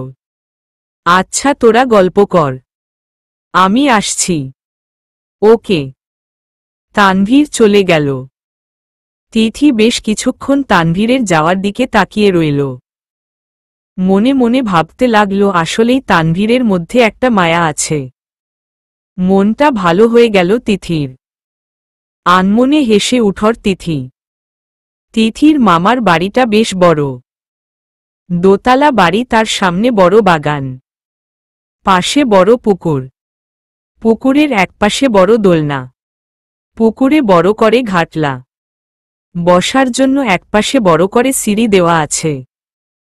বিকেল বেলা তিথি তুলির সাথে বেরিয়ে পুরো বাড়িটা হেঁটে হেঁটে দেখল। তিথির বেশ ভালো লাগল। অনেক ছোটবেলায় এসেছিল তিথি এই বাড়িতে। তখন এত সুন্দর বাড়ি ছিল না। হাঁটতে হাঁটতে তিথি আর তুলি দোলনায় গিয়ে বসল। তুলি আপু, তোমাদের বাড়িটা বেশ সুন্দর, আমার বেশ ভালো লেগেছে। বিদেশেও কি তোমাদের এরকম বাড়ি আছে? বাড়ি আছে, কিন্তু এমন সুন্দর নেই। জানো, আমার কাছে বাংলাদেশি খুব ভালো লাগে। আমার দেশে আসলে আর বিদেশে যেতে ইচ্ছে করে না। বল কি? আমার তো অনেক শখ জীবনে একবার বিদেশ যাওয়ার। গেলেই বুঝবে, নিজের দেশে থাকার মজাই আলাদা। দেখো না, আমি দেশে এসে বিয়ে করছি। দেশেই থেকে যাব, আর যাব না বিদেশে। মামা, মামি আর তানভীর ভাইয়ারা কি চলে যাবে? হুম, ওরা আর 2 মাস আছে, তারপর চলে যাবে। তানভীরের চলে যাওয়ার কথা শুনেই তিথির মুখ থেকে হাসি চলে গেল। মনটা খারাপ হয়ে গেল। আচ্ছা তিথি, শুনো, কাল আমি একটু মার্কেটে যাব সকালে। তোমাকে আমার সাথে যেতে হবে। আচ্ছা ঠিক আছে, চলো বাসায় চলে যাই। আর ভালো লাগছে না, তুমি যাও, আমি আরেকটু পর আসছি। এখানে বেশ ভালো লাগছে আমার। আচ্ছা, থাক তাহলে, আমি যাই। আচ্ছা। তুলি চলে গেল। তিথি দোলনাতে বসে রইল। তানভীর বাসা থেকে বেরিয়ে বাইরে যাচ্ছিল। হঠাৎ দোলনাতে কাউকে দেখতে পেল। কিছুটা এগিয়ে গিয়ে দেখল তিথি। তিথিকে দেখে তানভীর এগিয়ে গেল। কি করছো তিথি? কিছু না ভাইয়া, এমনিই বসে আছি। বসতে পারি তোমার পাশে? হুম, বসো। একটা কথা জিজ্ঞাস করব তিথি? হুম, বল না। তুমি এত সুন্দর করে কিভাবে হাসতে পারো? তিথি চুপ করে রইল। মনে মনে বলল, এটা কোনো প্রশ্ন হলো? কি হলো, কিছু বলছো না যে? জানি না জান, তুমি হাসলে মনে হয় সাগরের বিশাল জলরাশিতে ঢেউ খেলে যাচ্ছে। প্রচণ্ড বাতাসে গাছের পাতাগুলো উড়ছে। তোমাকে তখন যে কি সুন্দর লাগে আমি বলে বুঝাতে পারবো না। তুমি থাক, আমি আসছি। তিথি বেশ লজ্জা লাগল। দোলনা থেকে উঠে দৌড়ে চলে গেল তিথি। তানভীর হাসতে লাগল। মনে মনে বলল, আমি জানি তুমি বেশ লজ্জা পেয়েছ তিথি, কিন্তু কি করব বলো, আমি তো আমার অনুভূতিটা তোমার সাথে শেয়ার করলাম। তুমি তো জানো না, তোমাকে দেখার পর থেকে আমি ঠিকমতো ঘুমাতে পারি না। জীবনে আমি অনেক মেয়ে দেখেছি, কিন্তু তোমার মতো একটা মেয়েও দেখিনি, যাকে বলে প্রথম দেখায় ভালো লাগা, লাভ এট ফার্স্ট সাইট। তোমাকে তো আমার চাই তিথি। বিকেলের পর আর তানভীরের সাথে তিথির দেখা হয়নি। রাতে খাবার টেবিলে দেখা হয়েছিল দুজনের, কিন্তু সবার সামনে কোনো কথা বলা হয়নি। বাতে তিথি তুলির রুমে গেল ঘুমাতে। বালিশে মাথা রেখে চোখ বন্ধ করতেই তিথির চোখে তানভীরের মুখটা ভেসে উঠল। কিছুতেই ঘুম আসছিল না তিথির। শুধু এপাশ ওপাশ করতে লাগল তিথি। কিছুতেই চোখ বন্ধ করতে পারছিল না। নিজেকে নিজে প্রশ্ন করতে লাগল, কেন এমন লাগছে আমার? আগে তো কখনো এমন হয়নি। কেন বারবার তানভীর ভাইয়ার মুখটা ভেসে উঠছে? তাহলে কি আমি উনাকে ভালোবেসে ফেলেছি? পরক্ষণে আবার বলল, না না, এটা কি ভাবছি আমি? আমার মাথা খারাপ হয়ে গেছে। এটা ভালোবাসা নয়, এটা ভালো লাগা। এসব ভাবতে ভাবতে ঘুমিয়ে পড়ল তিথি। তানভীরও রাতে শুয়ে তিথির কথা ভাবতে লাগল। চিন্তা করতে লাগল, কি করে বলবে তিথিকে ওর ভালোবাসার কথাটা। তিথি যদি অন্যরকম রিয়েক্ট করে? আচ্ছা, তিথিও কি আমাকে ভালোবাসে? এসব ভাবতে ভাবতে তানভীরও ঘুমিয়ে পড়ল। পরদিন সকালে তিথি ঘুম থেকে উঠে নাস্তা করে তুলির সাথে মার্কেটের জন্য বেরিয়ে গেল। ওদের সাথে তানভীর আর ওদের দূর সম্পর্কের এক চাচাতো বোনও গেল। তুলি সামান্য কিছু কেনাকাটা করল। তুলি তিথিকে বেশ জোর করল কিছু কেনার জন্য, কিন্তু তিথি রাজি হচ্ছিল না। তানভীর অনেকক্ষণ ধরে একটা নীল শাড়ি খেয়াল করছিল। বেশ পছন্দ হয়েছিল শাড়িটা। তিথি, এই নীল শাড়িটা নিয়ে নাও। কিন্তু ভাইয়া, আমি তো শাড়ি পরি না ভাইয়া। তিথি, শাড়িটা খুব সুন্দর। ভাইয়া যখন বলছে নিয়ে নাও। আমি নীল রং পছন্দ করি না। তাহলে আমি নিয়ে নিতাম। ভাইয়ার পছন্দ কিন্তু খুব সুন্দর। আচ্ছা, নিয়ে নাও। শপিং শেষ করে ওরা দুপুরের খাবার খেয়ে বাসায় ফিরল। তিথির একটা জিনিস বেশ ভালো লেগেছে, তা হলো তানভীর জানল কি করে ওর নীল রং পছন্দের। মনে মনে তানভীরকে ধন্যবাদ দিল তিথি। দুদিন ধরে তুলির বিয়ে নিয়ে সবাই ব্যস্ত ছিল সবাই। তিথি আর তানভীরের দুজনের এই 2 দিনে তেমন কোনো কথা হয়নি, কিন্তু লুকিয়ে দুজনে দুজনকে দেখত। তানভীর এই 2 দিন ভেবে ভেবে ব্যাকুল, কি করে তিথিকে ওর ভালোবাসার কথা বলবে। তুলির বিয়ের সব অনুষ্ঠান শেষ হতেই তিথির বাবা মা বাড়ি চলে যেতে চেয়েছিলেন, কিন্তু তানভীরের বাবা বেশ জোর করছিলেন থাকার জন্য, তাই সিদ্ধান্ত নিলেন আরও একদিন থাকবেন। তানভীর ভাবল, এইটাই ঠিক সময় তিথিকে আমার মনের কথাগুলো জানানোর জন্য। যেই করেই হোক তিথিকে আমার মনের কথাগুলো বলতে হবে, না হলে আর সময় পাব না। তানভীরের মনে শুধু একটা চিন্তাই ঘুরপাক খাচ্ছে, কি করে তার মনের বয়ে চলা কথাগুলো সে তিথির হৃদয়ে পৌঁছে দেবে। বিকেলে তিথি সবার সাথে বসে আড্ডা দিচ্ছিল। তানভীর শুধু রুমের চারদিক দিয়ে ঘুরঘুর করছিল, কিন্তু কি বলে তিথিকে ডাকবে বুঝতে পারছিল না। তিথি বিষয়টা খেয়াল করেছিল, কিন্তু দেখেও না দেখার ভান করে রইল। তানভীর আর অপেক্ষা করতে পারল না, সোজা রুমের ভেতরে ঢুকে গেল। কিরে তানভীর, কিছু বলবি? তানভীরকে ঘরে আসতে দেখে ওর মা জিজ্ঞাসা করল। না মানে কি মানে করছিস? না মানে একা একা ভালো লাগছিল না। রাশেদও চলে গেছে। বাগানে গিয়ে হাঁটাহাঁটি কর, ভালো লাগবে। তিথি, তুমি ফ্রি থাকলে আমার সাথে এসো প্লিজ, অনেক ভেবে কথাটা বলল তানভীর। তিথি সবার মুখের দিকে তাকালো। তিথি, তুমি কি যাবে তানভীরের সাথে? ও একা একা তো সমবয়সী কেউ নাই তো? তানভীরের মা জানতে চাইল। হ্যাঁ মামি, আমি তো ফ্রি আছি, সমস্যা নেই। আচ্ছা তাহলে একটু যাও। হুম। তানভীরের মুখে একরাশ হাসি ফুটল। এত সহজে তিথি আসবে বুঝতে পারিনি। তিথিকে নিয়ে বাড়ি থেকে বেরিয়ে পুকুরের কাছে গিয়ে দোলনায় বসল। কিন্তু তিথিকে কি করে বলবে বুঝতে পারছিল না। তিথি, হুম। তোমাকে না একটা কথা বলার জন্য ডেকেছি। হুম বলো। আসলে আমার একা একা বা ভালো লাগছিল না এমন কিছুই নয়। আসলে তোমার সাথে একটা বিষয়ে আমার খুব গুরুত্বপূর্ণ কথা ছিল। সবার সামনে বলতে পারতেছিলাম না, তাই এভাবে ডেকে এনেছি। বুঝতে পেরেছি। এবার বল, কি বলার জন্য ডেকেছ? আসলে কি করে বলবো বুঝতে পারছি না। তিথি হাসতে শুরু করল।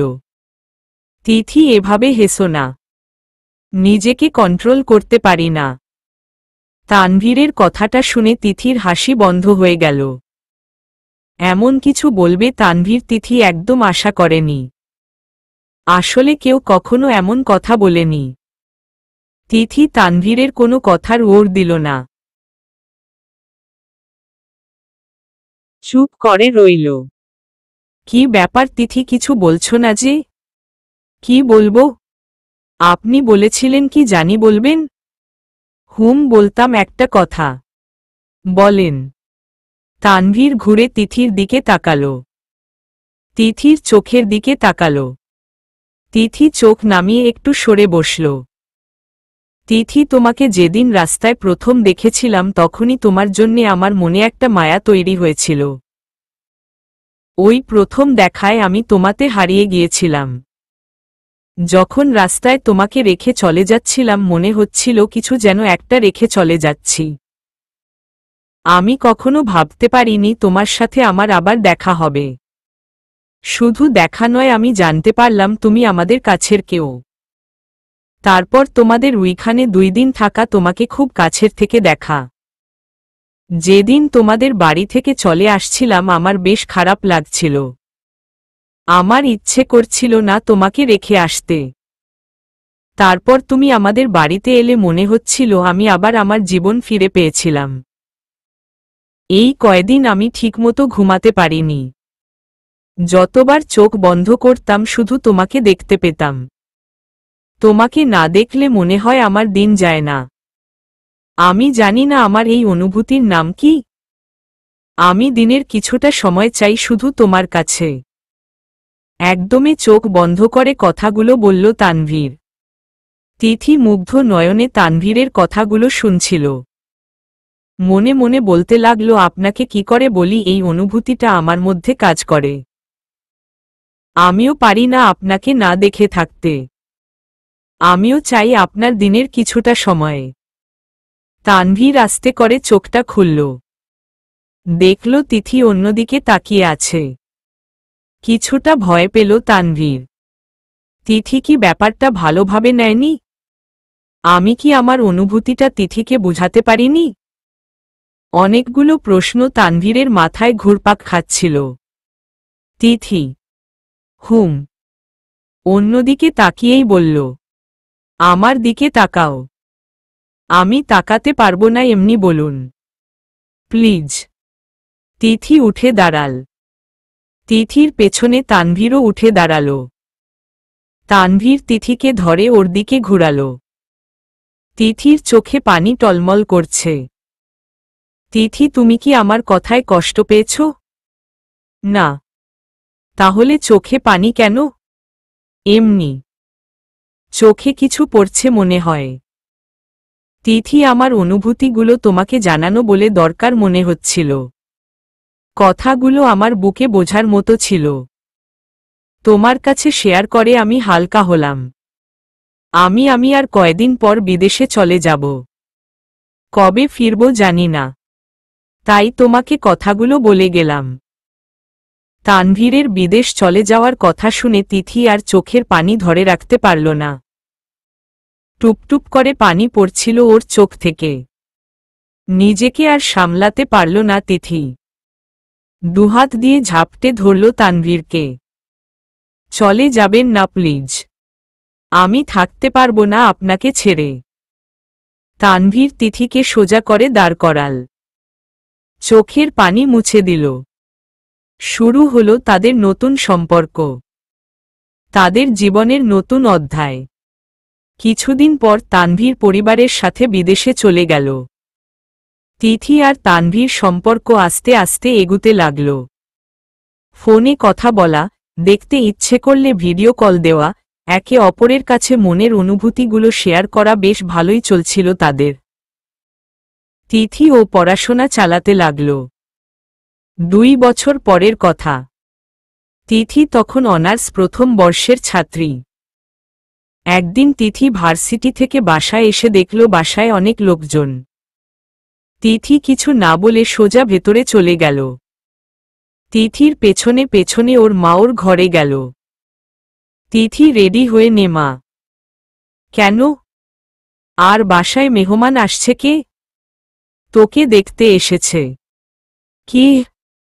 বসার থেকে দাঁড়িয়ে গেল তিথি। আস্তে কথা বল প্লিজ। মা, আমি এখন বিয়ের জন্য প্রস্তুত নই। আরে দেখতে আসলেই কি বিয়ে হয়ে যায় নাকি?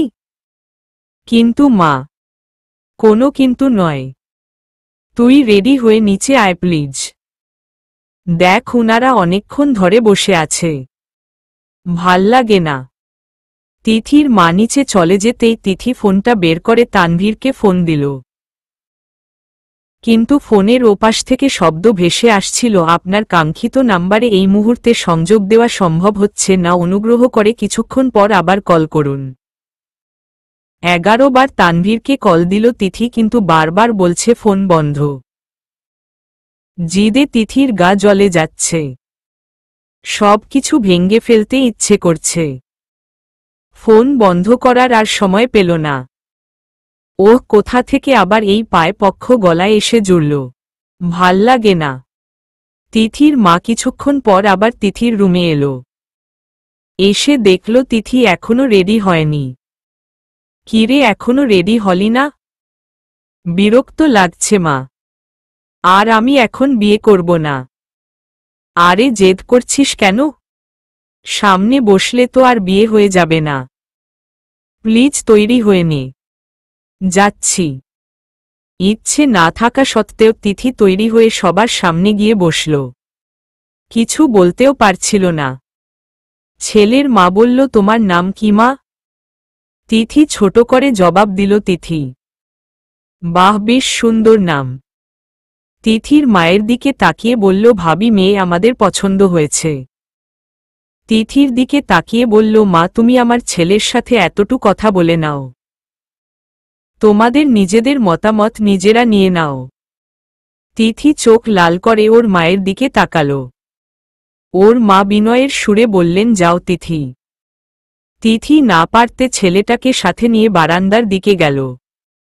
তিথি বারান্দায় গিয়ে অন্যদিকে ঘুরে দাঁড়িয়ে রইল। ছেলেটা ওর পেছনে দাঁড়াল। দুজনেই কিছুক্ষণ চুপ করে রইল। মৌনতা ভেঙ্গে ছেলেটা বলল, আপনার নাম তো তিথি তাই না? তখন তো বলেছিলাম শুনতে পাননি। হুম, পেয়েছি। তাহলে আবার জিজ্ঞাস করেন কেন? এমনি। আমার নাম আবির। আমি কি আপনার কাছে নাম জানতে চেয়েছি?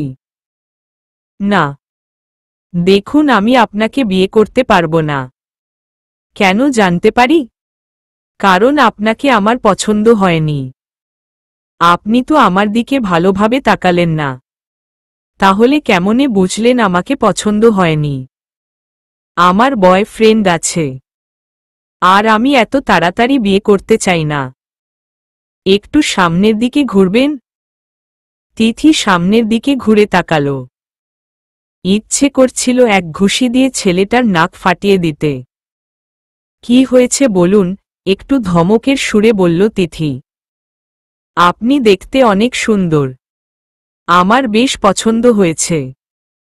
বিয়ে করলে আমি আপনাকেই করব। চলুন নিচে চলুন, দেখুন আমি। কথাটা শেষ করার আগেই আবির চলে গেল।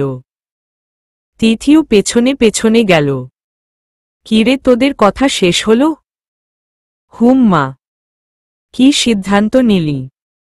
হুম, সব ঠিক আছে, আমরা দুজনেই বিয়েতেই রাজি। কিন্তু কিন্তু আবার কি? আমরা বিয়েটা আরো 2 বছর পর করছি। 2 বছর পরে কেন? মা, উনি পড়াটা শেষ করতে চাইছেন। বিয়ের পরও তো পড়তে পারবে। মা প্লিজ। আচ্ছা, তোমরা যা ভালো বুঝো। আবিরের মা ব্যাগ থেকে একটা আংটি বের করে তিথির হাতে পরিয়ে দিল। আন্টি, আমি একটা কথা বলতে চাইছি।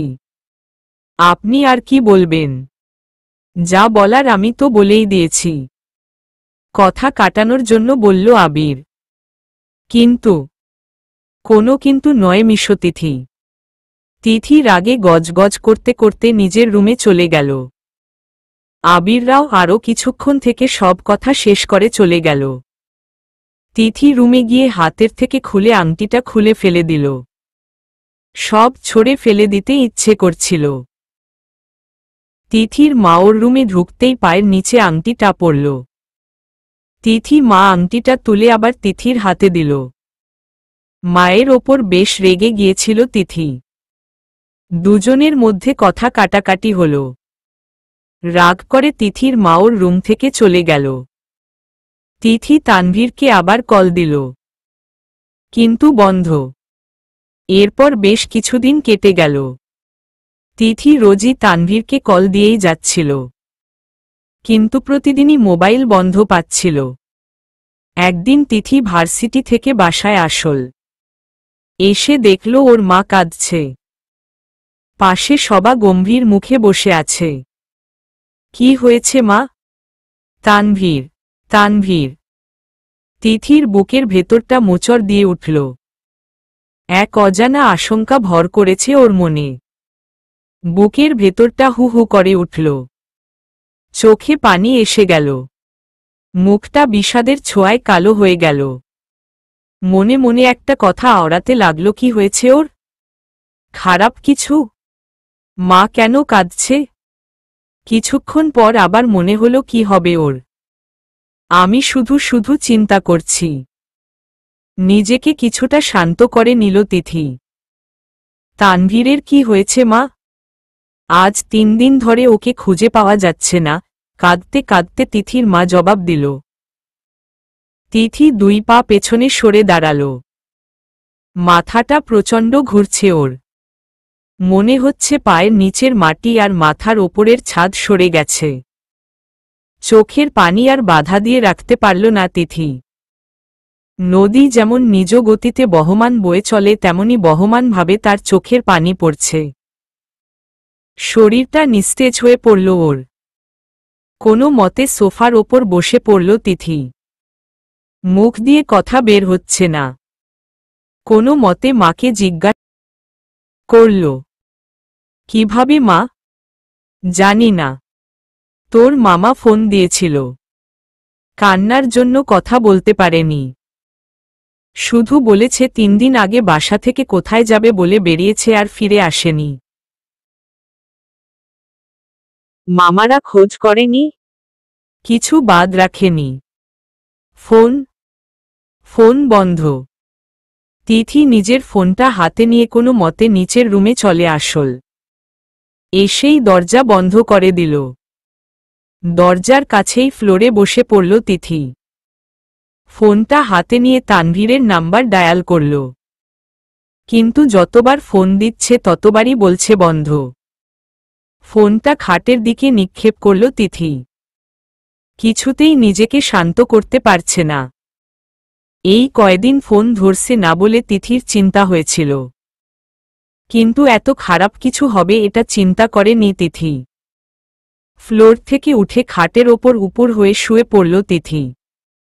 মনটা কিছুতেই শান্ত হচ্ছে না। ফোনটা হাতে নিয়ে আবার তানভীরের নাম্বার ডায়াল করল তিথি, কিন্তু এবারও বলছে বন্ধ। তিথির বুকটা আবার মোচড় দিয়ে উঠল। মনে মনে বলতে লাগল, খারাপ কিছু হয়ে যায়নি তোর? কোথায় এভাবে হারিয়ে গেল ও? প্রচুর চোখ জ্বালা করছিল তিথির। একসময় ঘুমিয়ে পড়ল তিথি। সারাদিন আর কিছুই খেল না তিথি। সন্ধ্যাবেলা ঘুম থেকে উঠল তিথি। মাথাটা প্রচণ্ড ভার হয়ে আছে। আস্তে আস্তে বারান্দায় গিয়ে দাঁড়াল তিথি। হালকা বাতাস আসছিল।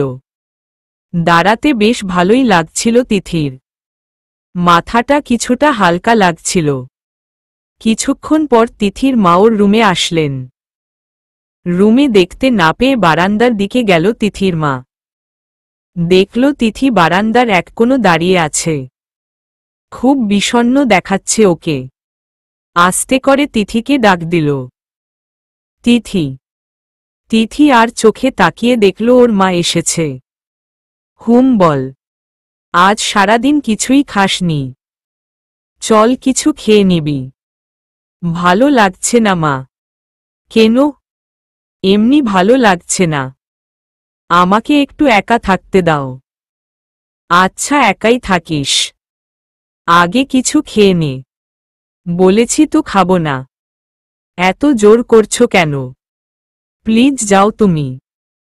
আচ্ছা আমার দিকে একবার তাকা। তিথি ঘুরে ওর মায়ের দিকে তাকালো। কি হয়েছে আমাকে বল না প্লিজ তিথি। বলেছি তো কিছু হয়নি, মাথাটা ব্যথা করছে একটু, ঠিক হয়ে যাবে। যাও না প্লিজ, ভালো লাগছে না। তিথির মা আর কথা বাড়ালেন না, নিচে চলে গেলেন। তিথি বারান্দায় দাঁড়িয়ে আকাশের দিকে তাকিয়ে রইল। তারাদের দিকে তাকিয়ে চোখের পানি ফেলছিল। নিজেকে খুব অসহায় লাগছিল তিথির। রুমে এসে একে একে তানভীরের ফোনে 17 বার ফোন দিল তিথি। কিছুতেই ফোন ঢুকছিল। কাঁদতে কাঁদতে তিথি বলতে লাগল, তুমি কোথায় হারিয়ে গেলে তানভীর? কোথায় তুমি? কোথায়? এরপর প্রায় 3 দিন কেটে গেল। তানভীরের ফোন এখনো বন্ধ। এই 3 বাড়ি থেকে একবারও বের হয়নি তিথি। সেদিন তিথি ঘরে দরজা দরজা বন্ধ করে বসেছিল। বাইরে থেকে কেউ বারবার দরজায় টোকা দিচ্ছিল। তিথি বার যার জিজ্ঞাস করছিল কে, কিন্তু বাইরে থেকে কোনো জবাব আসছিল না। তিথির বেশ রাগ হল। দরজা খুলে একটা ধমক দিল তিথি। কোবার কে কে জিজ্ঞাস করছি, শুনতে পাননি? আপনি কি সবসময় অনেক রেগে কথা বলেন? তিথি মাথা তুলে দেখল আবির। এ কি আপনি? হ্যাঁ আমি। অন্য কাউকে আশা করেছিলেন বুঝি? আপনি এখানে এসেছেন কেন? ভালো লাগছে না আমার। চলে যান প্লিজ। চলে যাব মানে কি? আজ আমার অফ ডে, আমি আপনাকে নিয়ে বের হব তাই এসেছি। দেখুন আমার মন মেজাজ ভালো নেই। আপনি নিজে নিজে আমার ঘাড়ে এসে কেন জুটছেন? আমি তো বলেছি আমি আপনাকে বিয়ে করতে চাই না, কিন্তু আমি তো চাই। আপনি চাইলে তো হবে না। চলে যান এখান থেকে, কিছুটা জোরে বলল তিথি। তিথির বড় বড় গলার আওয়াজ শুনে ওর মা দৌড়ে ওর রুমে আসল। কি হয়েছে তিথি? এত জোরে কথা বলছিস কেন? মা এই লোকটা কেন এসেছে? এভাবে কেন কথা বলছি কেন? তো কিভাবে বলতাম? ছেলেটা এসেছে তোকে নিয়ে একটু বাইরে যেতে চেয়েছে। তৈরি হয়ে যা।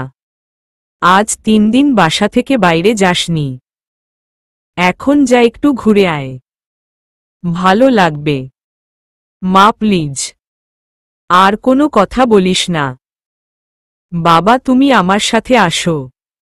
ও তৈরি হয়ে আসছে। তিথিকে কোনো কথা বলার সুযোগ না দিয়ে ওর মা আবিরকে নিয়ে নিচে চলে গেল।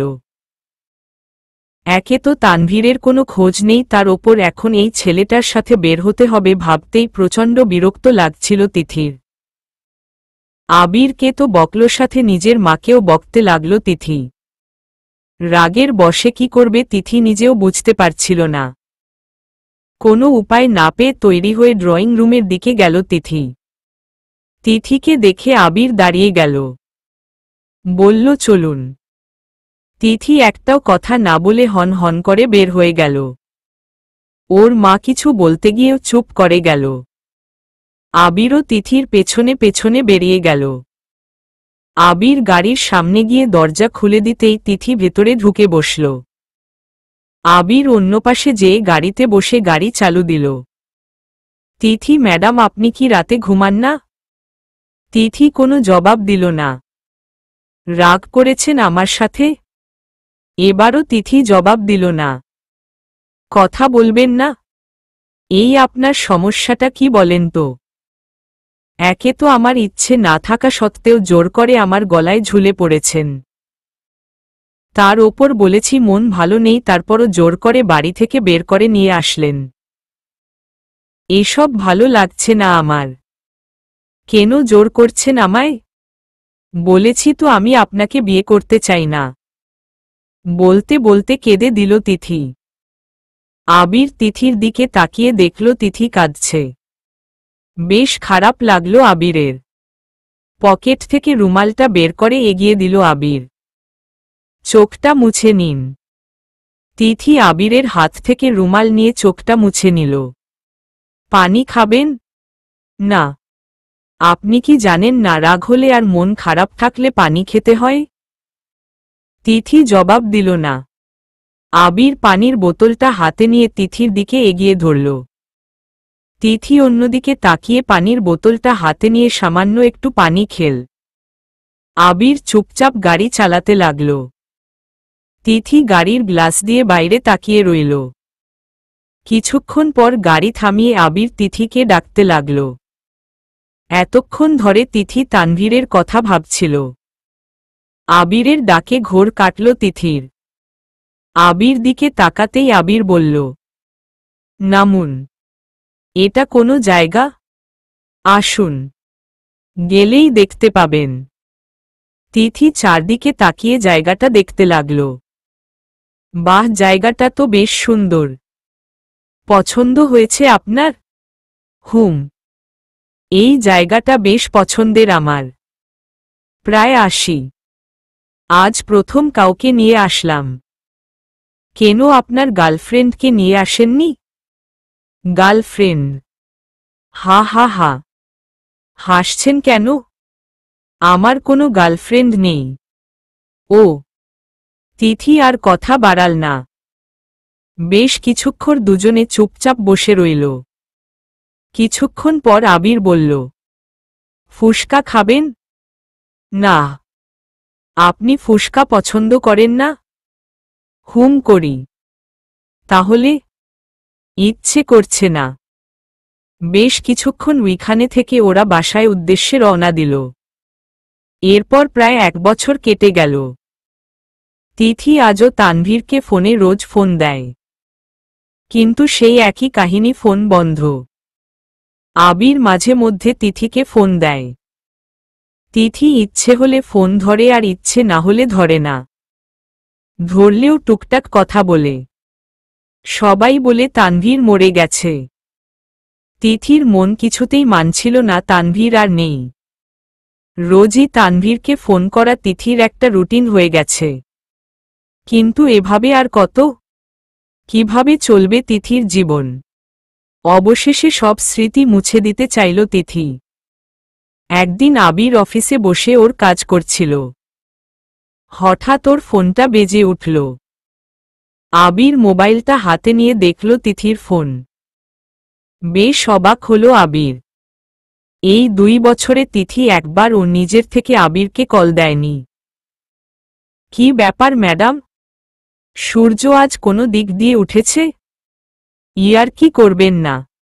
একটা কথা বলার জন্য ফোন দিয়েছি। সেটা তো বুঝতেই পারছি। কি বলবে বল? যত তাড়াতাড়ি সম্ভব আমাদের বিয়ের দিনটা ঠিক করে ফেলুন। আয়ুষ, হুম। আপনি কি কারো চাপে পড়ে বলছেন কথাগুলো? আমি তো আপনাকে সময় দিয়েছি। না, আমি নিজের থেকেই বলছি। অ্যাজ সুন অ্যাজ পসিবল আপনি বিয়ের তারিখ ঠিক করুন। আচ্ছা, মনে রাখবেন অ্যাজ সুন অ্যাজ পসিবল মানে as soon as possible. Okay madam. চোখ খুলে উঠে বসে পড়ল তিথি। প্রচুর ঘামছেও। একটা কথা এখনো বুঝতে পারছে না, এতদিন পর কোথায় থেকে এলো তানভীর। টিং টিং করে ঘড়িতে এলার্ম বাজতে লাগল। মাথা ঘুরিয়ে ঘড়ির দিকে তাকালো তিথি। 4টা বেজে গেছে। খাটের থেকে পা নামিয়ে বসল তিথি। মাথাটা এখনো প্রচণ্ড ঝিমঝিম করছে। শাড়ির আঁচল দিয়ে মুখের ঘামটা মুছে নিল তিথি। দাঁড়াতে গিয়ে আবার বসে পড়ল তিথি। মাথাটা প্রচণ্ড ঘুরছে। দাঁড়ালেই মনে হয় পড়ে যাচ্ছে। আস্তে আস্তে করে আবার দাঁড়ানোর চেষ্টা করল তিথি। আবির দিকে তাকিয়ে দেখল আবির ঘুমাচ্ছে। বেশ মায়াবী লাগছে আবিরের মুখটা। আস্তে আস্তে হেঁটে বাথরুমে ঢুকল তিথি। বেসিনের সামনে দাঁড়িয়ে বারবার মুখে পানি দিতে লাগল তিথি। শরীরটা নিস্তেজ হয়ে আসছে। কোনো মতে আবার বিছানায় গিয়ে শুয়ে পড়ল। বালিশে মাথা রাখতেই ঘুমের রাজ্যে হারিয়ে গেল তিথি। সকালবেলা রাশেদার তিথির বাবা নাস্তা খেয়ে অফিসের জন্য বেরিয়ে গেল। কিন্তু তিথি আর আবিরের উঠার কোনো নামগন্ধ নেই। তিথির মা অনেকক্ষণ অপেক্ষা করলেন। তারপর আবার রান্নাঘরে গিয়ে রান্নার কাজে হাত দিল। কিছুক্ষণ পর রুহি রান্নাঘরে গেল। রুহি, হুম বল। তোর আপু উঠেনি? না, উঠেনি তো এখনো। হয়েছে কি ওর? কোনো দিন তো এতক্ষণ ঘুমায়নি। কয়টা বাজছে রে? 10:30। গিয়ে ডেকে দে। আচ্ছা। রুহি গিয়ে দরজায় নক করে তিথিকে ডাকতে লাগল। আপু, আপু। দরজার আওয়াজে তিথি এবং দুজনে ধরমর করে উঠে বসল। তিথি উঠে গিয়ে দরজা খুলে দিল। রুহি, কিছু হয়েছে? কি হবে আবার? অনেক বেলা হয়েছে, উঠিসনি তাই ডাকতে এসেছি। অনেক বেলা হয়ে গেছে? কয়টা বাজে? 10:30। তিথি ঘাড় ঘুরিয়ে ঘড়ির দিকে তাকাল। সত্যিই তো। কখন যে এত বেলা হয়েছে বুঝতে পারিনি। আমি যাই। তোরা ফ্রেশ হয়ে নিচে আয়। আচ্ছা। তিথি রুমে গিয়ে বাথরুমে গেল। তিথি ফ্রেশ হয়ে বের হলে আবির ফ্রেশ হতে গেল। আবির বের হলে তিথি বলল, আজ অফিসে যাবে না? না, এত বেলা হয়ে গেল। এখন আর যাব না। হুম। কখন যে এত বেলা হয়ে গেল বুঝতেই পারিনি। তুমি ও তো সকাল সকাল উঠো। আজ সজাগ পাওনি? পেলে তো তোমাকেই ডাকতাম। সবাই যে কি ভাববে। আবির তিথিকে পেছনে ঘুরিয়ে পেছনে থেকে ঝরিয়ে ঘাড়ে মাথা রাখল। কি ভাববে সবাই? তুমি না সব সময়। তিথি আবিরকে ধাক্কা দিয়ে বিছানায় ফেলে দিল। দরজার কাছে গিয়ে হাসি দিয়ে বলল, নাস্তা করতে এসো। বলেই দৌড়ে চলে গেল। তিথি কাজকর্মে আবির না হেসে পারে না। মেয়েটা এখনো বাচ্চাদের মতো রয়ে গেল। আবির নিচে যেতে নিল, হঠাৎ করে ফোনের আওয়াজে থমকে দাঁড়াল। খাটের ওপরে গিয়ে ফোনটা হাতে নিয়ে দেখল আরিহা। কিছুক্ষণ ভেবে ফোনটা কেটে দিল। মোবাইলটা খাটের ওপর রেখে বেরিয়ে যেতে নিলে আবার ফোনটা বেজে উঠল। আবির ফোনটা হাতে নিয়ে রিসিভ করল। কি সমস্যা তোমার? ফোন কেটে দিচ্ছি দেখছ না? আবার ফোন কেন দিচ্ছ? কোথায় তুমি? আমি তিথিদের বাসায়। ওইখানে এখনো কি করছো? নাচতেছি। তুমি নাচবে? ঠিক করে কথা বল। আমি তোমাকে একটা কথা বলার জন্যে ফোন করেছি। হুম, বল। দুপুরে আমার সাথে দেখা করতে আসবে? আমি আজকে বের হতে পারবো না। দুপুরে এখান থেকে খেয়ে বিকেলে তিথিকে নিয়ে বাসায় যাব। তাহলে রাতে আসবে আমার কাছে? না, আজ রাতে আমি আসতে পারবো না। কেন? সমস্যা আছে। কি সমস্যা? তোমাকে এত কিছু বলতে পারবো না। কেন? আমি এখনো নাস্তা খাইনি। নাস্তা খেতে হবে। রাখছি এখন। কখন আসবে? বলেছি তো আসতে পারবো না। প্লিজ একবার এসো। কি দরকার? একটু শপিং এ যাব। শুধু শপিং? 1 ঘন্টা সময়। বিকেলে আসছি। Thank you Gen. আবির ফোনটা খাটের ওপর ছুঁড়ে মারল। রাগে গজ গজ করতে করতে নিচে চলো গেল। তিথি নাস্তা নিয়ে বসেছিল। আবির গেলে দুজনে একসাথে নাস্তা করে নিল। নাস্তা করে আবির বলল, তিথি আমরা কিন্তু বিকেলে তাড়াতাড়ি বেরিয়ে যাব। আর আমি এখন একটু তোমাদের অফিসে যাচ্ছি। ভালো লাগছে না বাসায়। তিথি মুখে হাসি এনে ছোট করে আচ্ছা। আবির বের হয়ে গেলে তিথি রান্নাঘরে গিয়ে ওর মাকে বলে আসল ওরা বিকেলে তাড়াতাড়ি চলে যাবে। তারপর তিথি নিজের রুমে চলে গেল কাপড় গুছাতে। রুমে যেতেই তিথির খাটের ওপর থাকা ফোনের দিকে নজর গেল। ফোনটা তুলে দেখল আবিরের ফোন। টেবিলের ওপর রাখতে গেলে নিজের ফোনের দিকে নজর গেল তিথির। আবিরের ফোনটা রেখে তাড়াতাড়ি নিজের ফোনটা হাতে নিল তিথি। কল লিস্টে গিয়ে প্রথম নাম্বারটা তাড়াতাড়ি ব্লক করে দিল। তিথি বুঝতেই পারছে না এত দিন পর তানভীর কোথায় থেকে আসল। কিছুক্ষণ পর আবার ভাবল এটা তানভীরই তো। না না, এটা তানভীর। ওর গলা চিনতে আমি কিছুতেই ভুল করতে পারি না। মাঝখানে 3টা বছর কেটে গেল, এতদিন কি ইচ্ছে করেই ও আমার সাথে যোগাযোগ করেনি? সবাই কি জানে ও বেঁচে আছে? মা জানলে তো আমাকে বলতো। ওর লুকিয়ে থাকার এ রহস্য কি? অনেকগুলো প্রশ্ন তিথির মাথায় ঘুরপাক খেতে লাগল। কিছুতেই নিজেকে শান্ত করতে পারছিল না তিথি। হাতা থাকা মোবাইলটা খাটের ওপর ছুঁড়ে মারল তিথি। না না না, আমি আর তানভীরের কথা চিন্তা করব না। ওকে আমি মন থেকে মুছে ফেলেছি। আবিরকে নিয়ে বেশ ভালো আছি আমি। বেশ ভালো আছি আমি। আমার জীবনে আমি তানভীরকে আর জায়গা দিব না। তানভীর বাসায় আসলে দুপুরের খাবার খেয়ে তিথি আর আবির নিজেদের বাসার উদ্দেশ্যে বেরিয়ে গেল। তিথি যাওয়ার সময় অনেক কান্নাকাটি করল। আসলে বিয়ের পর আর এভাবে এসে এতদিন বাপের বাড়িতে থাকেনি তিথি। তাই বেশ খারাপ লাগছে।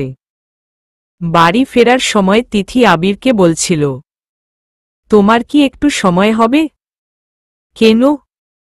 আসলে আমার একটু কেনাকাটা করার ছিল। শপিং মলে যেতাম। আবির ঘড়ির দিকে তাকিয়ে দেখল 3:30 বাজতেছে। তিথি, হুম। তুমি বরং বাসায় গিয়ে ড্রাইভারকে সাথে নিয়ে নতুন গাড়িটা নিয়ে যেও। আমার একটু কাজ আছে। তিথি চুপ করে রইল। তিথি রাগ করেছ? না। আবির তিথিকে বাসায় নামিয়ে দিয়ে নিজে বেরিয়ে গেল আরিহার শপিং মলের দেওয়া ঠিকানায়। আরিহাকে নিয়ে অনেকক্ষণ ধরে কেনাকাটা করছিল। হঠাৎ তিথি আবিরকে কল দিল। আবির কল ধরে বলল, হুম তিথি বলো। তুমি কোথায়? বলেছিলাম তো কাজে যাব। পাশে থেকে দোকানদার বলল, ভাইয়া ড্রেসটার দাম কার্ডে নাকি নগদ দিবেন? তিথি ড্রেস শব্দটা শুনতাই আবিরকে জিজ্ঞাসা করল, সত্যি করো বলো তো তুমি কোথায়? আবির তাড়াতাড়ি দোকানদারের কাছ থেকে সরে গেল। কি হলো, চুপ করে আছো কেন? তোমাকে তো কিছু জিজ্ঞাসা করেছি। আমি বাসায় এসে বলছি তোমাকে সব। এখন রাখছি। আবির ফোনটা কেটে দিল। তিথি ভাবতে লাগলো আবির শপিং মলে কি করছে।